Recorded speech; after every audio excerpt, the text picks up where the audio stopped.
The noose was already around his neck when Boone Mercer realized he'd walked into someone else's war. Dust choked his lungs, the crowd screamed for blood, and three armed men rode hard from the canyon with murder in their eyes. He didn't know the dying stranger who'd grabbed his shirt, didn't want the boy with the fated deed, and sure as hell didn't ask to be the only thing standing between a scared kid and a bullet.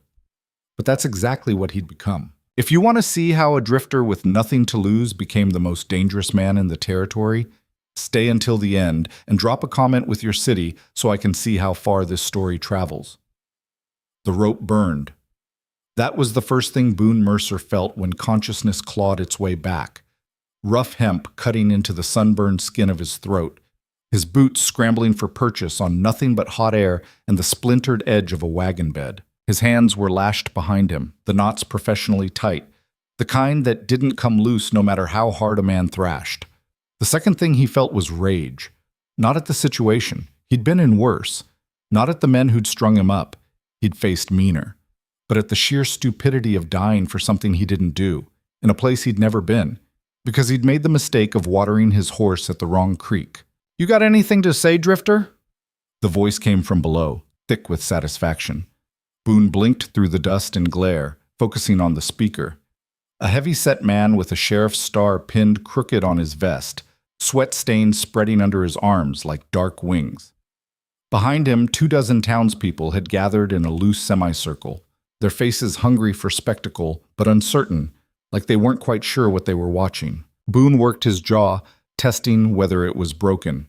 It wasn't, which meant he could still talk, which meant he could still lie. "Yeah," he rasped. "I got something to say."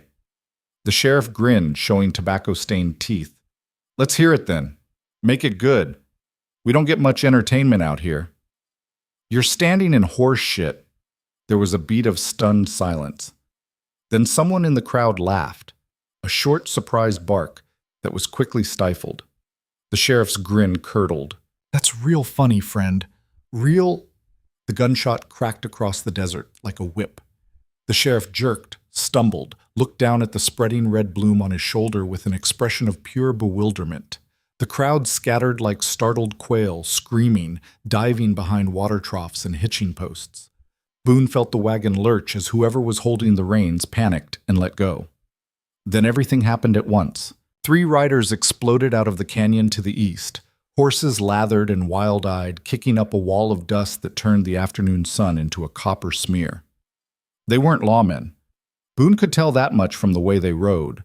Low in the saddle, rifles already raised, faces wrapped in bandanas that did nothing to hide the violence in their eyes. More shots. The wagon jerked again. Boone felt the noose tighten, felt his vision start to narrow into a red-tinged tunnel. His boots found the wagon's edge and he pushed up, gasping, buying himself maybe 10 more seconds of air. Through the chaos, he saw a boy. Couldn't have been more than 16, 17 at most, skinny as a fence post, wearing clothes that had been mended so many times they were more thread than fabric. He was crouched behind a rain barrel 20 feet away, clutching something against his chest. His eyes locked on Boone with an intensity that bordered on fever. Their gazes met. The boy moved. He was fast. Faster than he had any right to be. He broke from cover like a rabbit, sprinting straight into the crossfire, and Boone thought, "You damn fool kid, you're going to get yourself killed." But the boy didn't stop. He hit the wagon at a full run, scrambled up the side with the desperate strength of the terrified, and pulled a knife from his boot. "Hold still!" "I'm trying not to die," Boone choked out.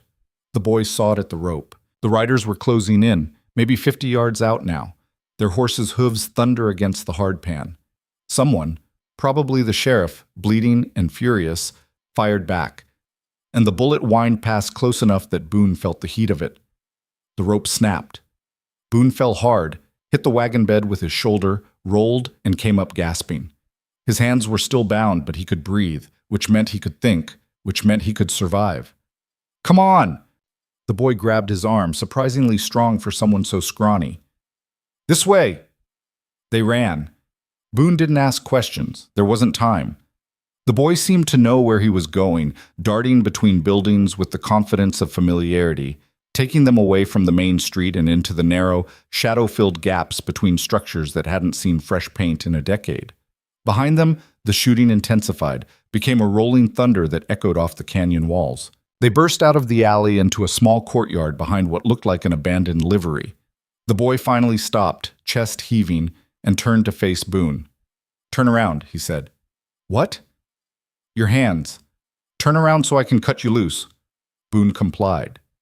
The knife worked through the rope, and when his hands came free, he immediately started checking himself over. Ribs intact, no bullet holes, throat raw but not crushed. He'd live. "Who are you?" he asked, his voice like gravel. "Eli Vance."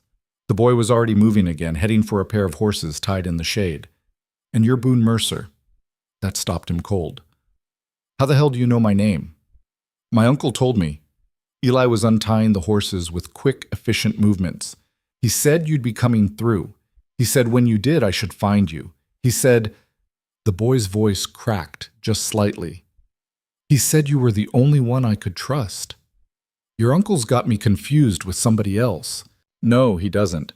Eli thrust a set of reins into Boone's hands. "He's dying. Maybe dead already. But before he went, he made me promise, made me swear, that I'd find you and give you this." He pulled something from inside his shirt, a folded piece of paper, yellowed and worn, with edges that had been handled so many times they'd gone soft. Boone didn't take it. "Kid, I don't know what kind of trouble you're in, but I'm not your answer. I don't know your uncle, I don't know you, and I sure as hell don't owe either of you anything." His name was Samuel Vance. Eli's voice was steady now, harder. "He saved your life in Silver Ridge 6 years ago. Took a bullet meant for you when the Morrison brothers came looking for blood." The name hit Boone like a fist to the gut. Silver Ridge, the Morrison brothers. A stranger stepping between him and a shotgun blast, taking the hit, going down hard while Boone returned fire and turned that saloon into a slaughterhouse. He'd stayed long enough to see the stranger breathing, left money for the doctor, then disappeared into the night like he always did. "Sam," he said quietly. "Yeah." Eli's jaw was set. "Sam, my uncle, the man who raised me after my parents died, the man who told me every damn day that if something happened to him, I was to find Boone Mercer and make him keep his promise. I never promised Sam anything. You lived because of him. That's promise enough." More gunfire from the street, closer now. Whoever those riders were, they weren't giving up easy.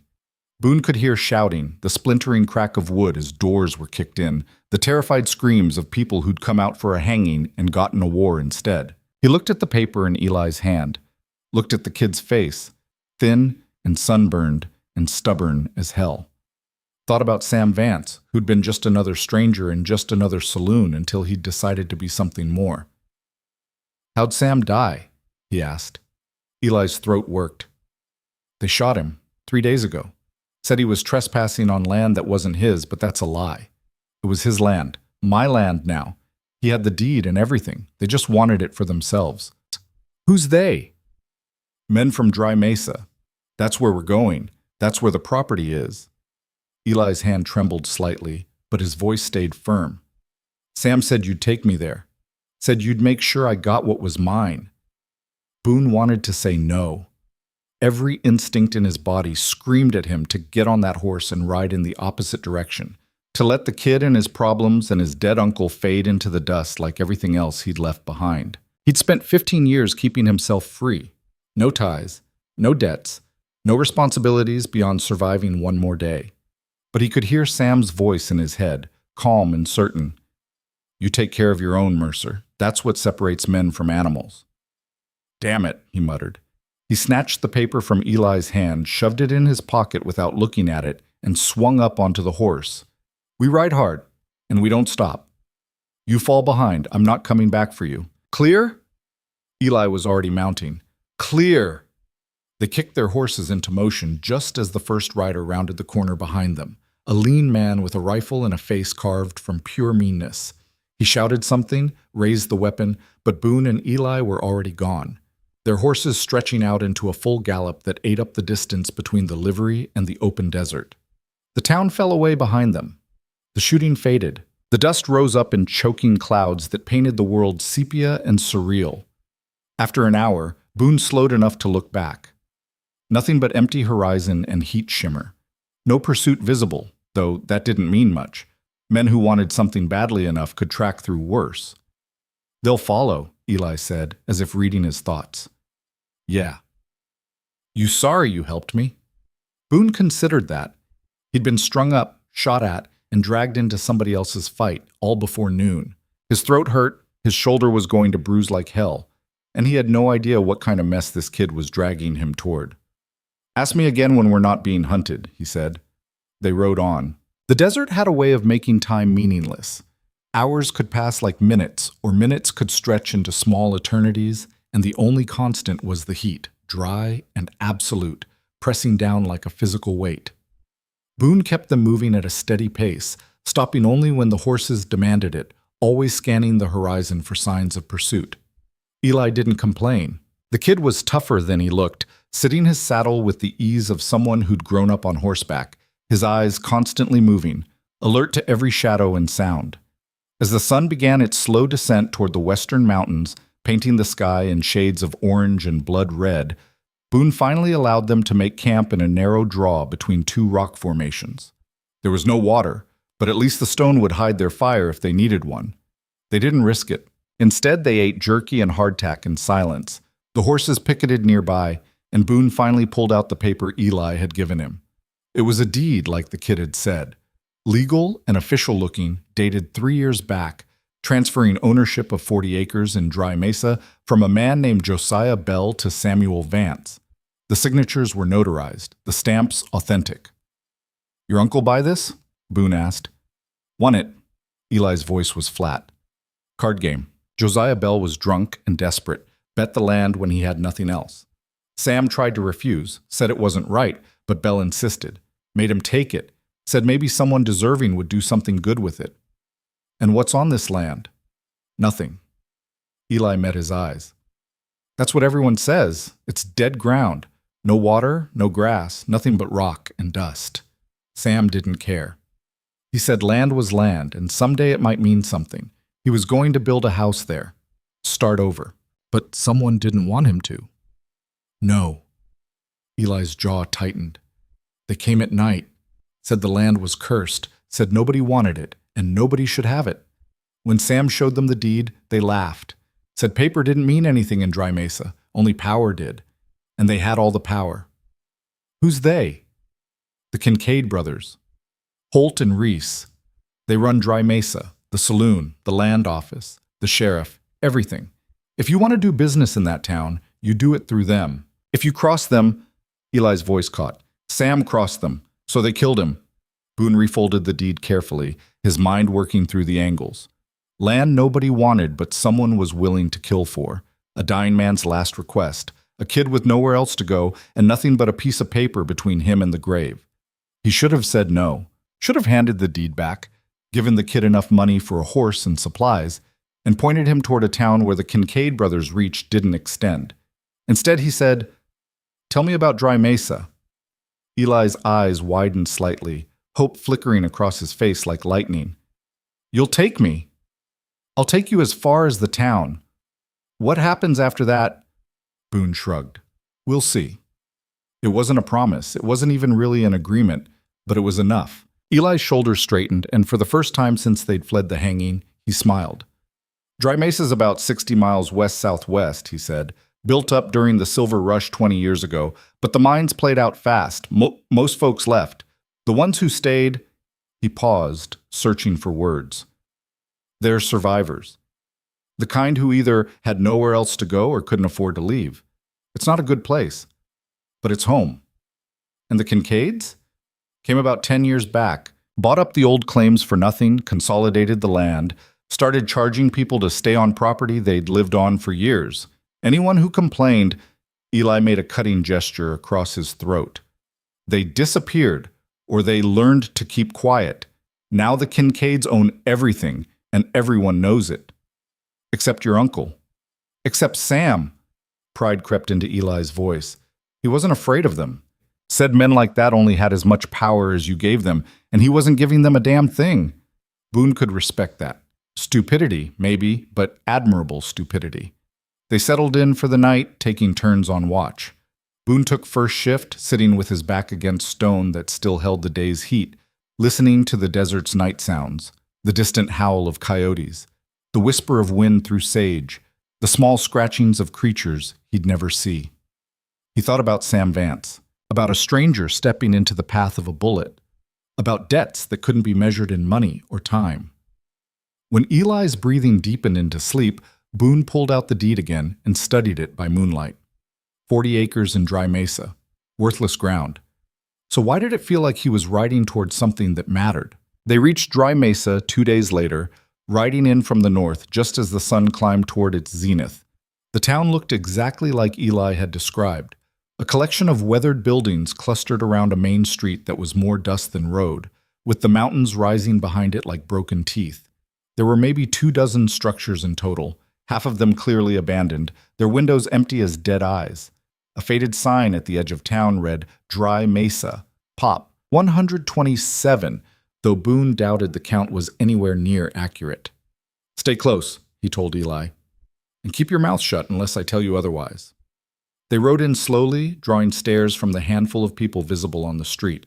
An old woman sweeping the porch of a boarding house. 2 men loading a wagon outside the general store. A cluster of kids playing in the dirt near the livery. The stares weren't friendly. They were the kind of looks people gave strangers in a town where strangers meant trouble. Boone stopped in front of the saloon, the largest building on the street, with a sign that read Kincaid's in fresh paint. He dismounted, tied his horse, and helped Eli do the same. "This is a bad idea," Eli whispered. "Probably." Boone checked his gun, making sure it sat loose in its holster. "But if we're going to be here, we might as well let them know." He pushed through the saloon doors. Inside, the place was dim and surprisingly clean, with a long bar running down one side and tables scattered across a floor that showed recent mopping. A dozen men occupied the space, drinking, playing cards, talking in low voices that died the moment Boone entered. At the far end of the bar, 2 men stood apart from the rest. They had to be the Kincaid brothers. They had that look, the kind of self-satisfied confidence that came from owning everything in sight and knowing nobody could challenge it. The older one was tall and broad-shouldered, with iron gray hair and a face like weathered leather. The younger was leaner, quicker-looking, with eyes that moved constantly, cataloging threats. Those eyes landed on Boone and stayed there. "Well," the younger brother said, his voice carrying easily across the silent room. "Look what wandered in. You lost, friend?"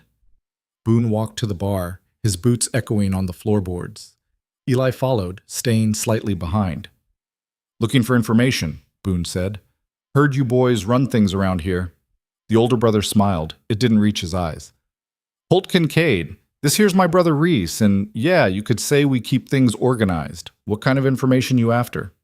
"The kind that involves property, specifically 40 acres about 2 miles east of here." The smile disappeared. "That's so. That's so." Holt exchanged a glance with Reese. Something passed between them, something dark and knowing.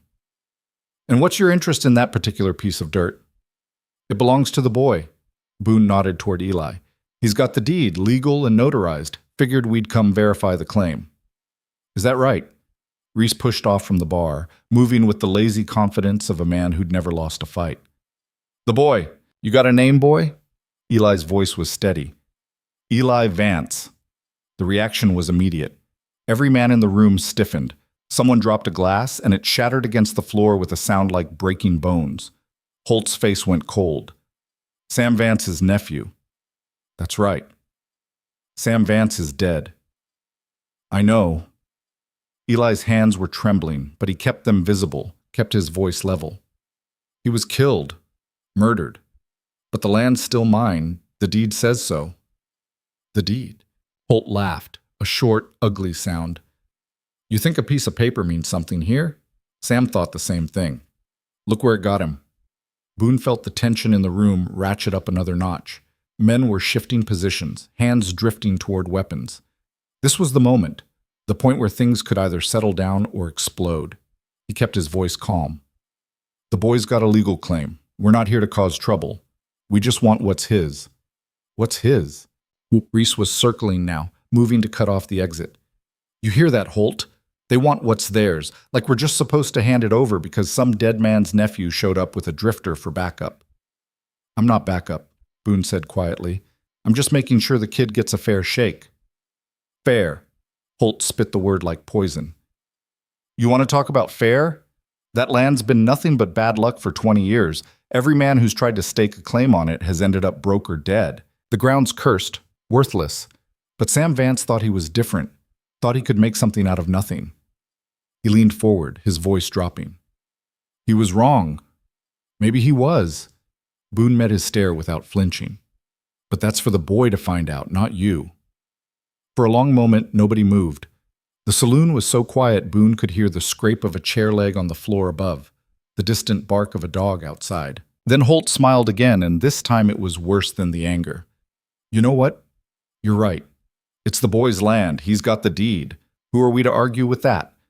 Reese looked at his brother sharply. Holt. Let them have it. Holt waved a hand dismissively. 40 acres of worthless dirt. Won't do them any more good than it did Sam. In fact, he turned his attention fully to Eli. I'll even give you some advice, boy. Get yourself a shovel and start digging. Maybe you'll find what your uncle was looking for. It was a trap. Boone knew it, could feel it in the sudden shift of atmosphere, the way the other men in the saloon relaxed slightly, like they were in on a joke he hadn't heard yet. But Eli's face had gone tight with determination. I will. Good. Holt raised his glass. To dead men's dreams. May they rest in peace. The men in the saloon laughed, and the sound followed Boone and Eli all the way back out into the brutal sunlight. That went well, Eli said once they were outside. That went exactly how they wanted it to go. Boone untied his horse, his eyes scanning the street. They're not worried about you claiming the land. They're looking forward to it. Why? Because they know something we don't. He swung into the saddle, which means we need to figure out what it is before we end up like your uncle. They rode out of Dry Mesa in silence, heading east toward the property. The land was exactly as Eli had described, flat, barren, lifeless. Nothing grew here except sage and creosote, and even those looked half dead. No water, no shade, just 40 acres of hard pan and rock stretching out beneath a merciless sky. In the center of the property, someone had started building a house. It was barely more than a foundation and a few support beams, abandoned mid-construction. Tools lay scattered in the dirt, and there was a tent nearby, flapping in the hot wind. Eli dismounted before they'd even fully stopped, walking toward the structure with something like hunger in his eyes. Sam started this, he said quietly. 3 months ago. He was going to build our home here. Boone studied the site. The foundation was solid work, carefully laid. Whoever Sam Vance had been, he'd known what he was doing. But there was something else. Eli, come here. The boy turned. Boone was kneeling near one of the foundation posts, brushing away dirt to reveal something underneath. Stone. But not natural stone. This was cut, shaped, fitted together with precision that spoke of craftsmanship and purpose. What is it? Eli crouched beside him. I don't know. Boone kept digging, following the line of stonework. It extended outward in both directions, disappearing under the dirt. But somebody built something here a long time ago. They spent the next hour excavating, carefully clearing away decades of accumulated dust and debris. What they uncovered made Boone's breath catch. It was a foundation, all right, but not for Sam's house. This was older, much older, the stones worn smooth by time and weather. And beneath it, there's a gap, Eli said, his voice sharp with excitement. Look, between these two stones, it goes down. He was right. Where the stones met, there was a space barely wide enough for a man's hand, but when Boone dropped a pebble into it, he didn't hear it hit bottom. We need light, he said, and rope, and... The gunshot took his hat off. Boone hit the ground rolling, yanking Eli down with him as 2 more shots kicked up dirt where they'd been standing. He twisted, drew his pistol, and fired back at the source, a cluster of rocks about 60 yards out. Stay down! He shouted. More shots, coming from multiple directions now. Boone counted at least 3 shooters, maybe 4, all of them positioned to cut off escape. This wasn't a random attack. This was an ambush, planned and executed by men who knew exactly when they'd be here, which meant someone in Dry Mesa had sent word ahead. The tent! Eli was already crawling toward it. We can use it for cover. It was a terrible idea, but it was better than nothing. Boone provided covering fire while Eli scrambled behind the canvas, then followed, bullets whining past close enough to feel. Inside the tent, he found Eli already loading a rifle. Sam's rifle, apparently, left behind with the rest of the construction supplies. You know how to use that? Boone asked. Sam taught me. Then make it count. They took positions on opposite sides of the tent, firing at anything that moved. It wasn't much of a defense, but it was enough to make the attackers cautious, to slow their advance. The shooting went on for what felt like hours, but was probably only minutes. Then, as suddenly as it had started, it stopped. Silence flooded back in, broken only by the wind and the distant cry of a hawk. Boone waited, counting heartbeats. 30, 60, 90. They're pulling back, Eli whispered, or regrouping. Boone ejected the spent shells from his pistol, reloaded with practiced speed. We can't stay here, they've got us pinned. Where do we go? Good question. They were 2 miles from town, in open country, with no water and limited ammunition. Going back to Dry Mesa meant walking into the Kincaids' territory. Staying meant dying of thirst or bullets, whichever came first. We fight our way out, Boone said. On my signal, we run for the horses. You mount up and ride hard for that canyon we passed on the way in. Don't look back, don't stop. If I'm not right behind you, keep going. I'm not leaving you. You are if I tell you to. Boone met the boy's eyes. Your uncle died to keep you alive. Don't make it meaningless. Eli's jaw tightened, but he nodded. On 3, Boone said. 1. The scream cut through the air like a knife. It came from the direction of town, high and terrified, a woman's voice calling for help. Both Boone and Eli froze, listening. Another scream, closer now. And then the sound of hoofbeats, fast and desperate. A rider burst over the rise, a woman on a horse being pursued by 3 men. She was riding hard, bent low over the saddle, her dark hair streaming behind her. Blood stained her dress. The men chasing her fired, but they were shooting wild, more interested in running her down than killing her outright. Boone made a decision he knew he'd regret. Change of plans, he said, and stepped out of the tent with his pistol raised. The first shot took down the lead pursuer's horse. The animal went down hard, throwing its rider. The second and third shots forced the other 2 men to scatter, seeking cover. The woman saw Boone and Eli, changed course, drove her exhausted horse straight toward them. Get down! Boone shouted. She didn't hesitate. Threw herself from the saddle, hit the ground running, and dove behind the tent just as return fire started chewing up the dirt around them. Who the hell are you? Boone demanded. The woman looked up at him, her eyes fierce despite the blood on her face and the terror in her expression. Mara Bell, she gasped.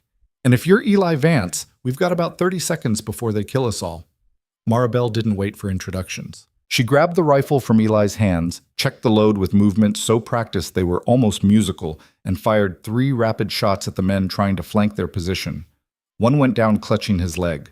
The other 2 retreated behind cover, their enthusiasm suddenly dampened. They'll circle around, she said, her voice tight but controlled. We've got maybe 2 minutes before they cut off the canyon route. Boone was already moving, pulling Eli toward the horses. Then we don't go to the canyon. We go through them. That's insane, Mara said. You got a better idea? She looked at him, really looked at him for the first time, and something flickered in her eyes. Recognition, maybe, or calculation. Then she smiled, fierce and wild. No, let's do it. They mounted in seconds, Mara swinging up behind Eli since her own horse was done for. Boone fired twice more to keep the attackers' heads down, then kicked his horse into motion. They charged straight at the position where the wounded man had taken cover, gambling that surprise would buy them the seconds they needed. It worked. The man saw them coming, panicked, and broke from cover too early. Boone's horse shouldered past him and they were through, thundering across open ground with bullets singing past their ears. Left, Mara shouted. There's a dry wash. Boone yanked the reins, trusting her knowledge of the terrain. They plunged down a steep embankment into a stream bed that hadn't seen water in years, the horses sliding on loose rock. Behind them, the shooting intensified, but the shots were going wide now, the pursuers firing blind. The wash twisted between rock walls that rose higher with each turn, until they were riding through a narrow corridor barely wide enough for the horses. Boone kept waiting for an ambush, for men to appear on the rim above and turn this escape route into a killing ground. It never came. After 10 minutes of hard riding, Mara called for them to stop. They pulled up in a wider section of the wash where a dead cottonwood had fallen across the stream bed, its branches creating a natural screen. "They won't follow us in here," Mara said, sliding down from behind Eli. "The wash splits 3 ways ahead. They'd have to divide their forces to search it all, and the Kincaids don't like risking men on uncertain odds." Boone dismounted, his legs unsteady. The adrenaline was fading, leaving behind the familiar ache of violence and its aftermath. "You want to tell us what that was about?" Mara touched the cut on her forehead, her fingers coming away red. "I could ask you the same thing. You're the ones who decided to dig around on cursed land in broad daylight." "It's not cursed," Eli said. "It's mine. I've got the deed." "I know. I'm the one who signed it as witness." She leaned against the dead tree, exhaustion finally showing in the lines of her face. "My father sold that land to Sam Vance 3 years ago. Dumbest thing he ever did," he said later. "But by then it was too late." "Your father," Boone said slowly, pieces clicking into place. "Josiah Bell." "That's right." Her voice went flat. "The town drunk. The man who gambled away the one thing of value he owned because he couldn't see straight enough to know what he was holding. He died 6 months later. Liver finally quit on him. But before he went, he told me something." She met Eli's eyes. "He said the land wasn't worthless. He said there was something down there, deep under the ground. Something he'd found by accident when he was younger, before the drink got him. He never told anyone what it was, just said that whoever owned that land owned the future of Dry Mesa."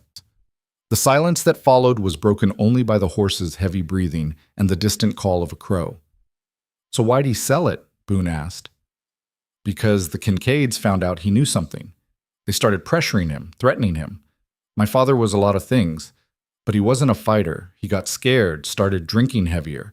And when Sam Vance showed up in town, this stranger with kind eyes and an honest handshake, my father saw a way out. He bet the land deliberately, knowing Sam would win, knowing Sam was the kind of man who might actually stand up to the Kincaids. And got himself killed for it," Eli said bitterly. "Yes." Mara's voice softened. "I'm sorry. I tried to warn Sam, but he wouldn't listen. Said running from trouble just meant it caught you from behind. He was going to build on that land, make a home, prove everyone wrong." She looked down at her hands. "I should have tried harder." "It wouldn't have mattered," Boone said. "Some men don't run, no matter what sense says. Sam was one of them." Mara studied him for a long moment. "So are you, I think." He didn't answer that. Instead, he asked, "Why were they chasing you?" "Because I went to the land office this morning to look at the property records. Wanted to see if there was anything in the old surveys that might explain what my father found." The clerk, man named Peterson, been in the Kincaid's pocket for years. He got nervous when he saw what I was researching. Started making excuses, said the records were incomplete. I knew he was lying, so I waited until he left for lunch and went through the files myself. "What did you find?" She pulled a folded paper from inside her dress, the edges stained with her blood. "This. It's an assay report from 1847, before Dry Mesa was even a town, back when it was just a mining camp. Someone did test drilling on that 40 acres. Her hands trembled slightly as she unfolded the paper. "The report says there's a water table 60 feet down. Not just any water, an underground river, big enough to irrigate thousands of acres." Boone took the paper, scanned the faded writing. The numbers were clear enough. Flow rate, mineral content, depth. Everything you'd need to know to turn dead land into something valuable. "Water," Eli breathed. "That's what they're hiding. That's what they're killing for." Mara's voice was hard. "You understand what this means? Every ranch, every farm, every business in a 100-mile radius is dying for lack of water. The whole territory is drying up. But whoever controls that underground river controls everything. They could charge whatever they wanted for access. They'd own the entire region." "So why haven't the Kincaids already claimed it?" "Because they don't have the deed," she gestured at Eli. "Sam did, and now you do. As long as that deed exists, they can't legally take the water rights. Oh, they could forge documents, bribe officials, probably get away with it eventually, but it would take time and money and questions they don't want to answer. Much easier to just eliminate anyone who has a legitimate claim. Boone handed the paper back to her. They saw you take this. Peterson came back early, caught me with the file open. I ran. She touched her forehead again, wincing. Didn't quite run fast enough. He managed to hit me with a ledger book before I made it out the door.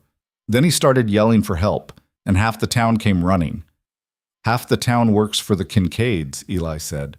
More than half. The ones who don't are too scared to matter. Mara looked at both of them, her eyes fierce despite the exhaustion.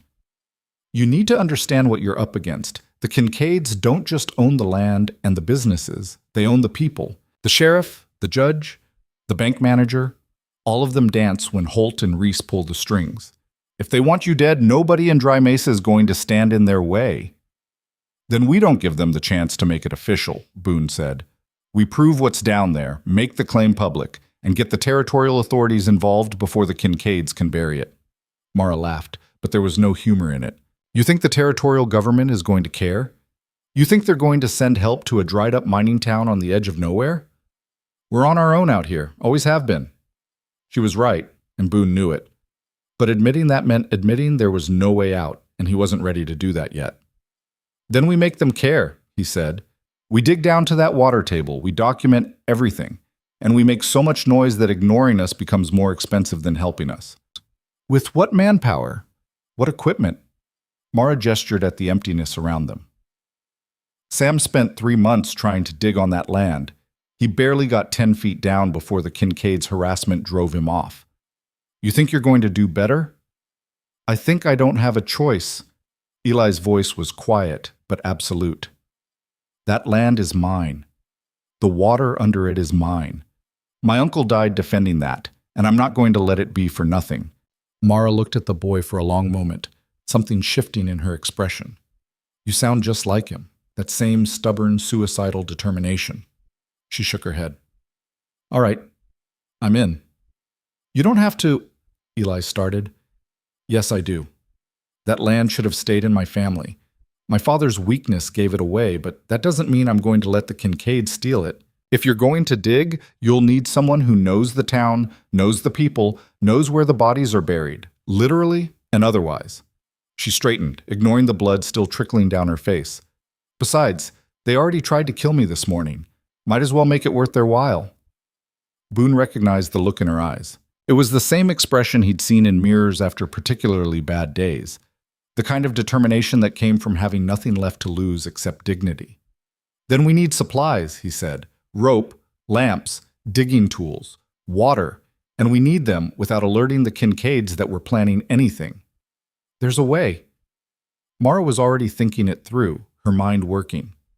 Old Gideon runs a supply store on the edge of town. He hates the Kincaids. They forced him to sell his ranch 10 years back, paid him pennies on the dollar. He won't betray us. You trust him? I trust that his hatred runs deep enough to overcome his fear, at least for one transaction. She looked at the angle of the sun, calculating. If we wait until after dark, I can get us in through the back. Gideon lives above the store. We'll pay in cash, take what we need, and be gone before anyone knows we were there. It was a risk, but everything was a risk now. Boone nodded. All right, but we don't all go. I'll go with you. Eli stays here with the horses. No. Eli's jaw set. I'm not hiding while you two take all the chances. You're the one they want dead most, Boone said bluntly. If they catch me or Mara, worst case is we get roughed up or run out of town. They catch you, you're done. That deed means nothing if you're not alive to claim it. Cool. The boy wanted to argue. Boone could see it in the tension of his shoulders, the stubborn tilt of his chin. But he also saw the moment Eli accepted the logic, hated it, but accepted it anyway. Fine, Eli said. But if you're not back by dawn, I'm coming after you. If we're not back by dawn, you ride for the territorial capital, and you don't stop until you've told our story to anyone who'll listen. Boone held his gaze. Promise me. I promise. They waited out the afternoon in the dry wash, hidden by the dead cottonwood's branches. The heat was brutal, turning the narrow canyon into an oven, but at least they were out of sight. Boone used the time to clean and reload his weapons, while Mara tended to her cut, and Eli kept watch on the rim above. As the sun began its descent, painting the rock walls in shades of copper and gold, Mara told them more about Dry Mesa. It had been a real town once, she said, back when the silver was still coming out of the mountains, when men had dreams bigger than survival, and the future seemed bright. Her father had been one of the early settlers, one of the believers. He'd bought land, built a house, married a woman from back east who'd answered his letter seeking a wife. My mother died when I was 12, Mara said, her voice distant with memory. Fever took her in 3 days. After that, my father was never quite the same. He started drinking to forget, started making bad decisions, started losing everything he'd built. She stared at her hands. I tried to hold things together, but I was just a kid, and then the Kincaids came, and whatever hope was left in this town died with their arrival. Why didn't you leave? Eli asked. Where would I go? What would I do? She smiled sadly. This is my home, even if it's dying. And maybe I'm just as stubborn as my father. Maybe I kept thinking that someday, somehow, things would get better. Maybe they will, Eli said. Maybe. But she didn't sound convinced. As darkness fell, Boone and Mara prepared to move. They left their horses with Eli, took only what weapons they could conceal, and climbed out of the wash on the side farthest from town. The desert at night was a different world, cold where it had been hot, alive with sounds where it had been silent. They moved carefully, using the moonlight to navigate, staying low when they crossed open ground. Dry Mesa appeared as a scattering of yellow lights in the distance, lonely and small against the vast darkness. They approached from the south, circling wide to avoid the main street, keeping to the spaces between buildings where shadows pooled thick. The supply store sat at the edge of town, a squat building with barred windows and a faded sign. No lights showed, but Mara led Boone around to the back where a narrow staircase climbed to a second-floor door. She knocked softly. 3 quick raps. Pause. 2 more. For a long moment, nothing. Then the sound of footsteps, a bolt sliding back, and the door opened a crack. Mara? The voice was old, rough with sleep and surprise. That you? It's me, Gideon. I need your help.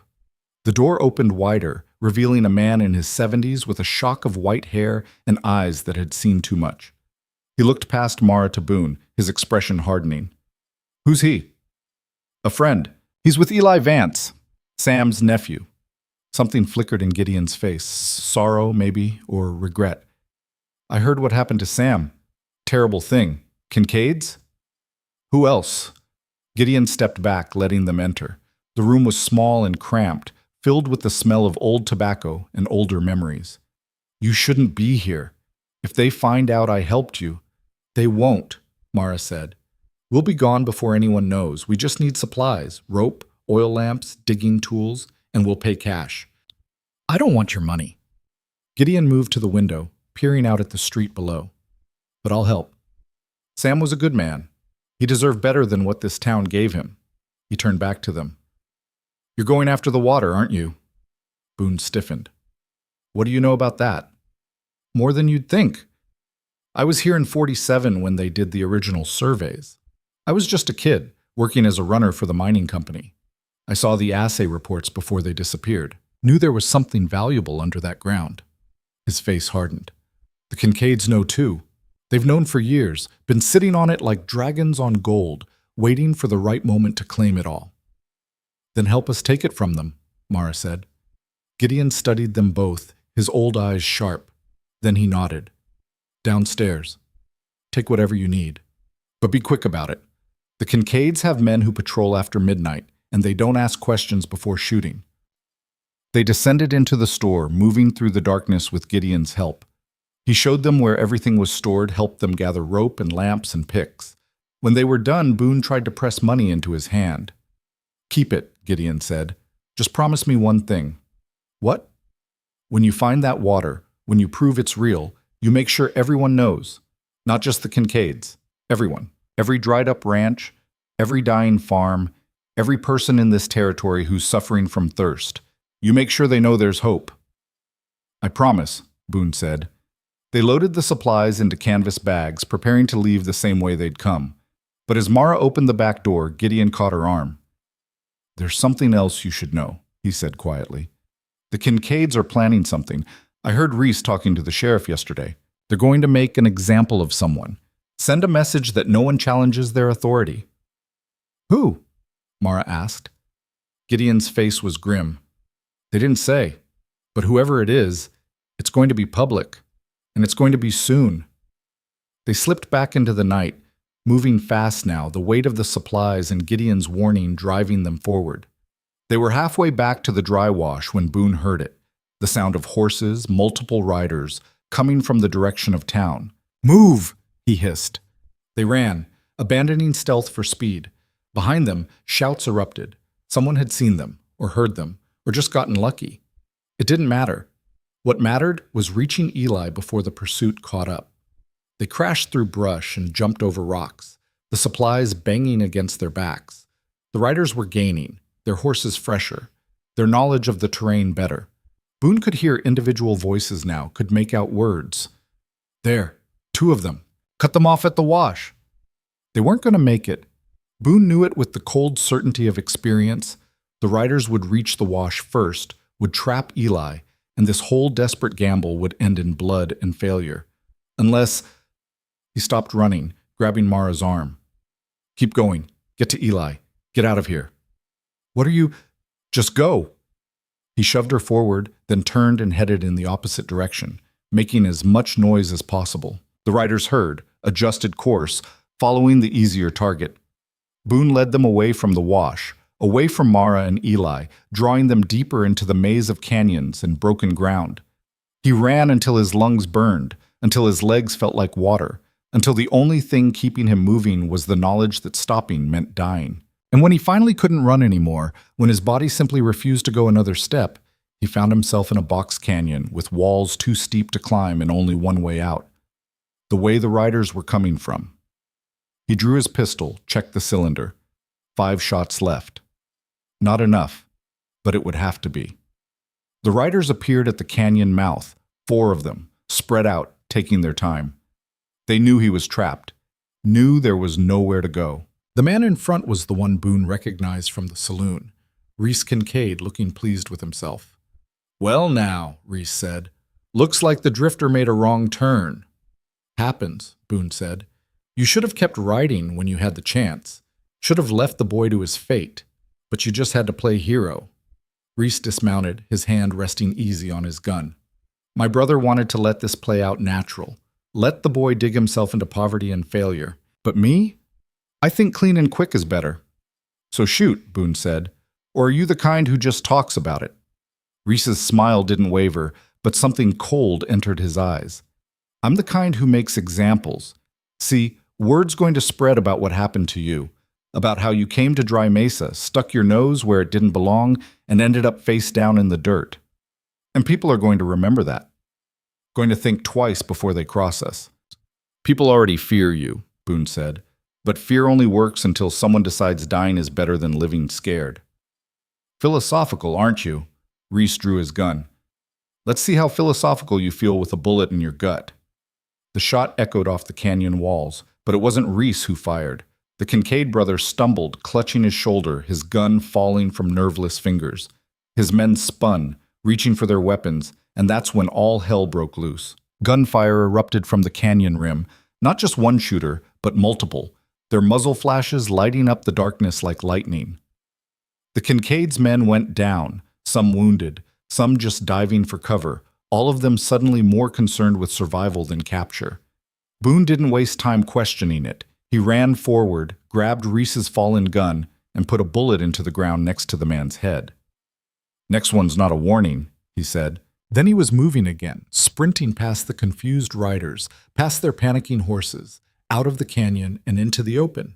Behind him, he heard Mara's voice shouting his name, heard the thunder of hooves as she and Eli came charging in on their horses, leading his. He grabbed the saddle horn, hauled himself up, and they were riding, all 3 of them, leaving chaos and curses behind. They didn't stop until they reached the property, didn't slow until the foundation of Sam's unfinished house rose out of the darkness ahead of them. Only then did Boone rein in, his heart still hammering, his mind still catching up with what had happened. Who was shooting? He demanded. Gideon, Mara said, and some others. Men who owed Sam favors, or who just hate the Kincaids enough to take a chance. She was breathing hard, her eyes bright with something between fear and exhilaration. When I got back to Eli and told him what was happening, he wanted to come after you immediately. I said no, said we'd need help. So we rode back to town, found Gideon, told him what was happening. He rallied some of the old-timers, men who remember when Dry Mesa was more than just the Kincaids' property. They saved my life, Boone said. They saved all our lives, for tonight anyway. Mara slid down from her horse, exhaustion finally catching up with her. But come morning, the Kincaids are going to be out for blood. We just shot Reese, maybe killed some of his men. This isn't a quiet feud anymore. This is war. Eli was already unloading the supplies they'd gotten from Gideon, his young face set with determination. Then we'd better make it count. We dig tonight. We find that water. And tomorrow when they come for us, we'll have proof that this land is worth fighting for. Boone looked at the boy, then at Mara, then at the dark hole in the foundation where the ancient stonework disappeared into the earth. Every instinct he had screamed at him to run, to get out while he still could, to leave this mess behind and ride for a horizon that didn't include bullets and blood. But he thought about Sam Vance stepping between him and a shotgun blast. Thought about debts that couldn't be measured. Thought about the kind of man he'd been before 15 years of running had worn him down to nothing but survival. All right, he said, let's dig. They dug by lamplight, the flames casting wild shadows across the ancient stonework as picks bit into earth that hadn't been disturbed in decades. Boone worked the main shaft while Eli cleared debris and Mara kept watch, her rifle cradled in her arms, her eyes scanning the darkness beyond their small circle of light. The work was brutal. The first 10 feet went fast, loose dirt and sand that Sam had already excavated and that time had partially refilled. But below that, the ground turned hard as iron, packed tight by the weight of years. Boone's shoulders screamed with each swing of the pick, sweat pouring down his face despite the desert's nighttime chill. There's writing here, Eli called out, brushing dirt from one of the stone blocks. Carved into the rock. Can't make it out, though. Boone climbed out of the hole, his muscles grateful for the break. The boy was right. Symbols had been etched into the stonework, worn smooth by time but still visible. They weren't English, weren't Spanish either. Something older. These stones were here before the mining camp, Mara said, running her fingers over the carvings. Before any white settlement. This is old. Really old. Don't care how old it is, Boone said. Only care what's under it. He dropped back into the hole and kept digging, 15 feet down. 20. The shaft was narrow enough that he could brace himself against the walls, but deep enough now that the lamplight barely reached the bottom. Eli rigged a pulley system with the rope they'd gotten from Gideon, hauling up buckets of dirt and rock. At 25 feet, Boone's pick struck something that wasn't dirt. The impact sent vibrations up his arms, a sharp metallic ring that echoed in the confined space. He cleared away the debris carefully, revealing more of the fitted stonework. But this was different, smoother, more deliberately shaped. A floor, or maybe a ceiling. I found something, he called up. Eli and Mara peered down into the shaft, their faces ghostly in the lamplight. What is it? Don't know yet. Boone worked his pick into the gap between two stones, prying. The rock shifted slightly and he heard something else, a faint whisper of air moving through empty space. He put his shoulder into it, levering the stone up and aside. The gap beneath exhaled darkness and the smell of deep earth. Boone lowered a lamp through the opening. The light revealed a chamber. It was maybe 12 feet across, the walls lined with the same ancient stonework, and running through the center of it, carved into a channel of fitted rock, was water. Not a trickle or a seep, but a genuine flow, clear and cold, moving with purpose through the darkness. Sweet heaven, Mara breathed from above. Boone tied the rope around his waist and lowered himself through the opening. His boots touched solid stone. The chamber was tall enough to stand in, and the water channel was wide enough that he could kneel beside it and cup his hands to drink. It was the best water he'd ever tasted, cold and pure, with no trace of alkali or mineral. The kind of water that could turn desert into farmland, could support a town 10 times the size of Dry Mesa, could change everything. It's real, he called up, his voice echoing strangely in the stone chamber. The assay report was right. There's enough water down here to... The gunshot cut him off. It came from somewhere beyond the foundation, followed immediately by Mara's rifle answering. Boone grabbed the rope and hauled himself up, moving fast despite his exhausted muscles. He burst out of the shaft to find Eli crouched behind the foundation stones, firing into the darkness, while Mara had taken position behind the tent. "How many?" Boone shouted. "At least a dozen," Mara called back. "Maybe more. They're spread out trying to surround us." "Reese?" "Don't know. Can't see their faces." Boone grabbed his rifle and moved to a position that gave him a view of the approaching riders. They were being cautious now, having learned from the canyon ambush, staying out of rifle range, using the darkness and the terrain for cover. But they were definitely coming. "We can't hold them off," Eli said, his voice tight with fear but steady. "Not out here in the open." "The chamber," Boone said. "We go down into the chamber. There's only one way in. We can defend that." "Or get trapped," Mara pointed out. "You got a better idea?" She fired twice more, the muzzle flash illuminating her grim expression. "No." They gathered what supplies they could carry, ammunition, lamps, water canteens, and retreated to the shaft. Mara went first, then Eli, then Boone, pulling the larger stones back over the opening as he descended. It wouldn't stop determined men from getting through, but it would slow them down. The chamber felt even smaller with 3 of them in it, the lamplight reflecting off the water and the walls in shifting patterns. Boone positioned himself where he could see the opening above, his rifle ready. "Now what?" Eli asked. "Now we wait," Boone said, "and hope Gideon's friends haven't all lost their nerve." The shooting stopped. Silence flooded back in, broken only by the quiet murmur of water flowing through its ancient channel. Boone counted seconds, then minutes. His arms ached from holding the rifle ready, his eyes strained from watching the darkness above. Then he heard voices. Saw them go down there. Could be a trap." "So what? There's 3 of them and 20 of us. Even if they fight, we've got them cornered." Footsteps on stone, careful and deliberate. Someone testing the opening, trying to see down into the chamber. A lamp appeared at the gap, the light spilling down. "You down there, Mercer?" The voice was Holt Kincaid's, calm and controlled. "No point hiding. We know you found the water. Congratulations. You've just made yourself more valuable dead than alive." Boone didn't answer.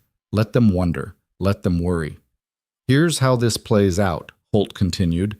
"You come up peaceful, hand over the deed, and we'll let the boy live. Let you and the bellwoman ride out of here. You've got my word on that." "Your word," Mara said quietly, "isn't worth the air it takes to speak it." "Probably not," Boone agreed. He raised his voice. "How about you come down here and take it from us?" Silence from above. Then Holt laughed, the sound ugly. "All right, we'll do it the hard way. Boys, get some wood. We're going to smoke them out." Footsteps retreated. Boone heard orders being shouted, men moving with purpose. They were gathering fuel for a fire, planning to build it over the opening and fill the chamber with smoke. "That'll work," Eli said, fear creeping into his voice. "We'll suffocate." "Maybe." Boone was studying the water channel, following it with his eyes. "Where does this go?" Mara knelt beside the flow, holding her lamp close to where it disappeared into the wall. "There's a gap here. The water flows through, but it's small, maybe 2 feet across." "Big enough?" "For what?" "To follow it out." She looked at him like he'd lost his mind. "You want to crawl through an underground tunnel with no idea where it goes or if there's even air to breathe. You want to stay here and choke on smoke?" Eli was already moving, examining the gap. "I can fit. I'm smallest." "No," Boone and Mara said simultaneously. "If anyone's going, it's me," Boone continued. "I'm the one they want dead anyway. You 2 stay here, keep them occupied. If I find a way out, I'll come back for you."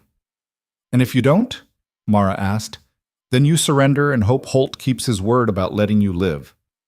He didn't believe that for a second, and neither did she. But there was no other choice.